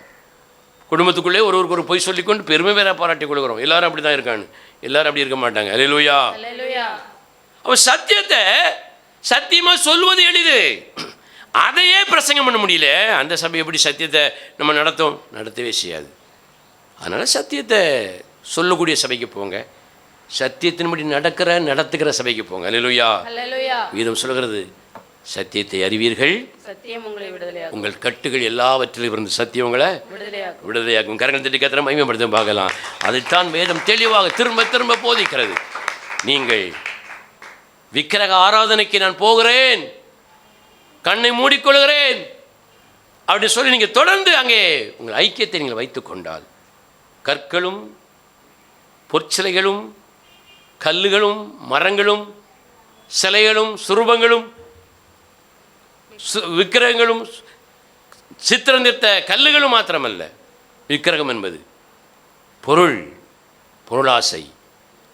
தேவனை விட அதிகமாக மதிப்பு கொடுக்கிற மனைவி விக்கிரகம், தேவனை விட அதிக முக்கியத்துவம் கொடுக்கிற கணவன் விக்கிரகம். உனக்கு உன் பிள்ளைகள் விக்கிரகம், உன் தாய் தகப்பன் உனக்கு விக்கிரகம், உன் குடும்பமே உனக்கு விக்கிரகம், உன் தொழில், உன் வேலை எதுவாக இருந்தாலும் தேவனை விட இன்னொன்றுக்கு நீ முக்கியத்துவம் கொடுத்தால், அந்த முக்கியத்துவம் கொடுக்கிற அந்த நபர், அந்த காரியம், அந்த பொருள் எதுவாக இருந்தாலும் அதுதான் விக்கிரகம் என்று வேதம் சொல்கிறது. ஆகவே தான் ஆண்டவர் சொன்னார், இப்படிப்பட்ட விக்கிரகத்தை நீ என்ன செய்யாத, பணிந்து கொள்ளாதே. பவுல் அதைத்தான் சொன்னார்.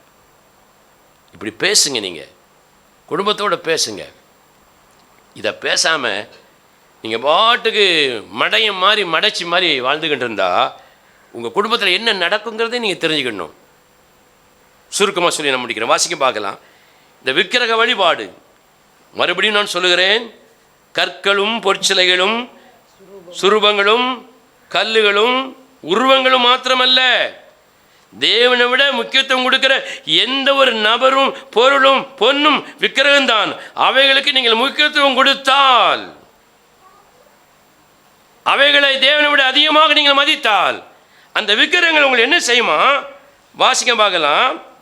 ஓசியா தீர்க்கதரிசன புஸ்தகம் 4ஆம் அதிகாரம் 11வது வசனம் வாசிங்க. 11வது வசனம். வேசித்தனமும் திராட்சரசமும் மதுபானமும் இருதயத்தை மயக்கும் என் ஜனங்கள் கட்டையினிடத்திலே கல்லுகளிடத்திலே உருவங்களிடத்திலே சொருவங்களிடத்திலே போய் ஆலோசனை கேட்கிறார்கள். அவருடைய கோல் அவர்களுக்கு செய்தியை அறிவிக்கும் என்று இருக்கிறார்கள். செய்தியை ஆலோசனையை அறிவிக்கும் என்று சொல்லுகிறார்கள். வேசித்தன ஆவி அவர்களை வழி தப்பி தெரிய பண்ணிட்டு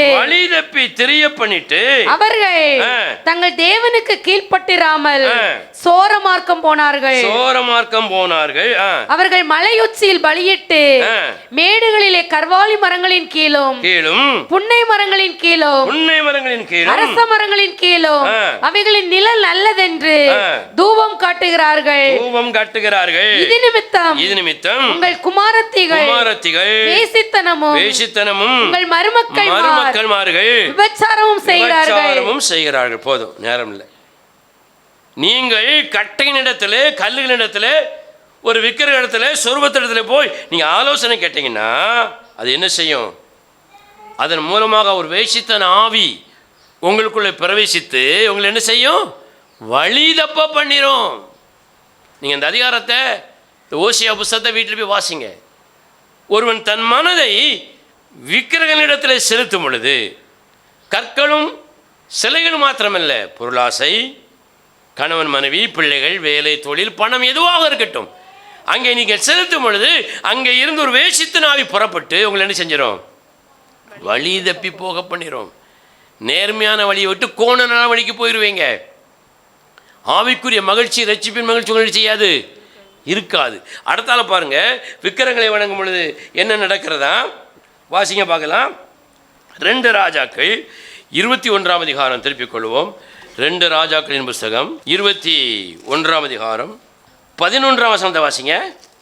யூதாவின் ராஜாவாகிய மனாசே எசேக்கியா ராஜாவுடைய மகன் தனக்கு முன்னிருந்த எமோரியர் செய்த எல்லாவற்றை பார்க்கிலும் கேடாக இந்த அருவருப்புகளை செய்து தன் நரகலான விக்கிரகங்களால் யூதாவையும் பாவம் செய்ய பண்ணினான். எசேக்கியா எவ்வளவு தேவன் மேல் நம்பிக்கையுள்ள ஒரு மனுஷன்.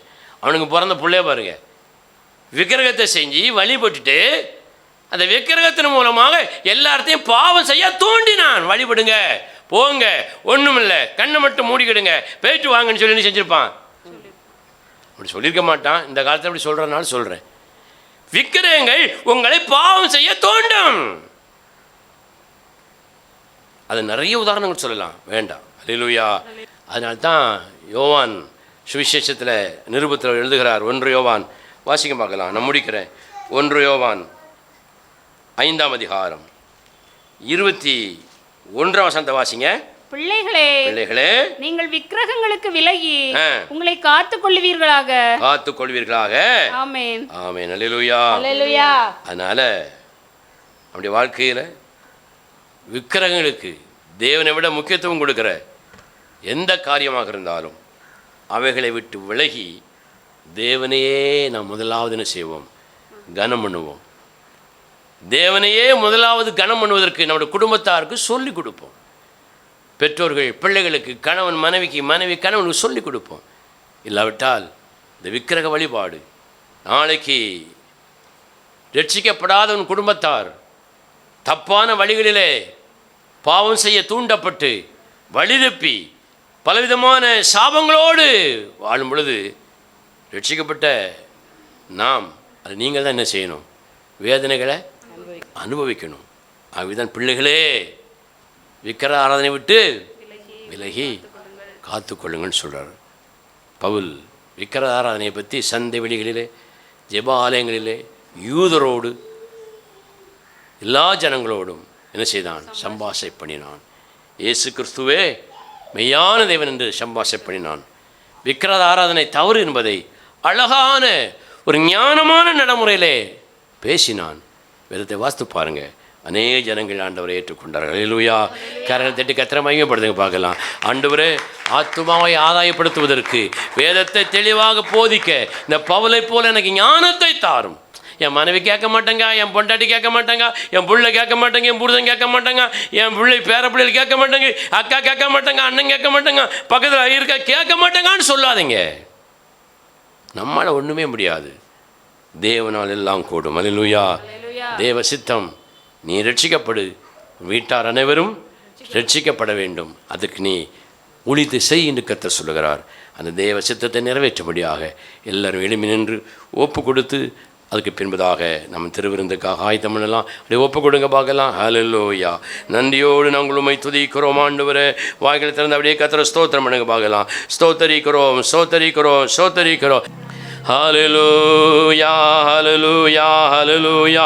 நன்றியோடு உம்மை துதிக்கிறோம் ஆண்டவரே, துதிக்கிறோம் ஆண்டவரே, துதிக்கிறோம் அப்பா. ஆவியான எங்கள் தேவனே, நாங்கள் உம்மை ஸ்தோத்தரிக்கிறோம். எல்லாரும் வாயை திறந்து அப்படியே ஒப்பு கொடுங்க பார்க்கலாம். அப்படியே ஒப்பு கொடுங்க, எல்லாரும் வாய் திறந்து அப்படியே ஒப்பு கொடுப்போம். ஸ்தோத்திரம் ஆண்டவரே, ஸ்தோத்திரம் ஆண்டவரே. நன்றியோடு நாங்கள் உம்மை துதிக்கிறோம் ஆண்டவரே. ஹல்லேலூயா.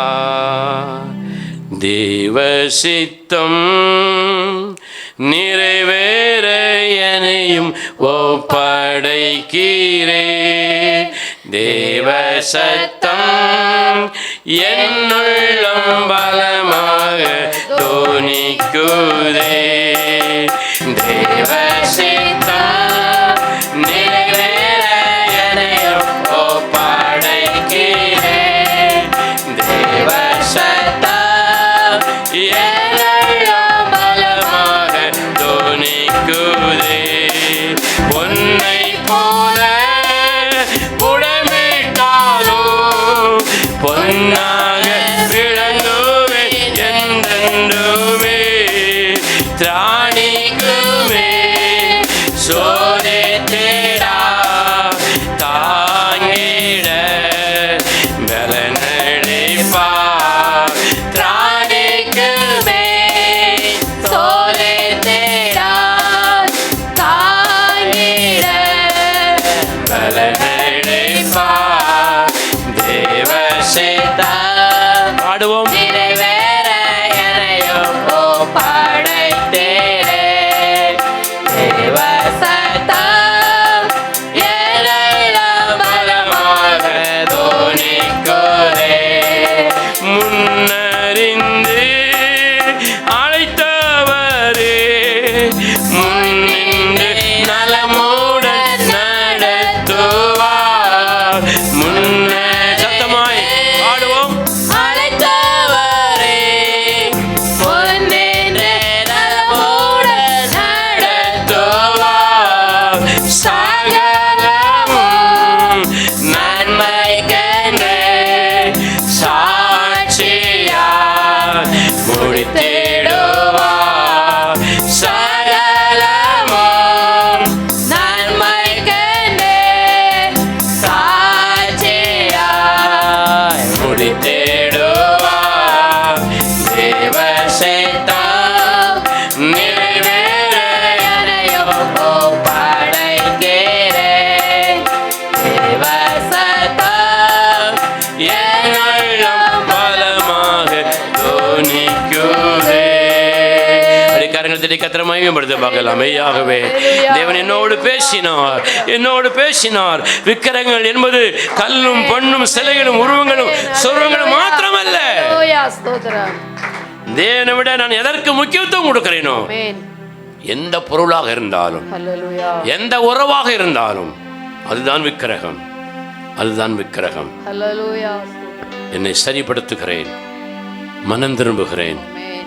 ஒப்பு கொடுக்கிறேன். என்னோடு பலமாய் பேசினீர் ஆண்டவரே, ஹல்லேலூயா. கீழ்ப்படுகிறேன் ஆண்டவரே. எத்தனை பேர் சொல்ல முடியும்? கரங்களை தட்டி கர்த்தரை மகிமைப்படுத்த பார்க்கலாம். ஹல்லேலூயா, ஹல்லேலூயா.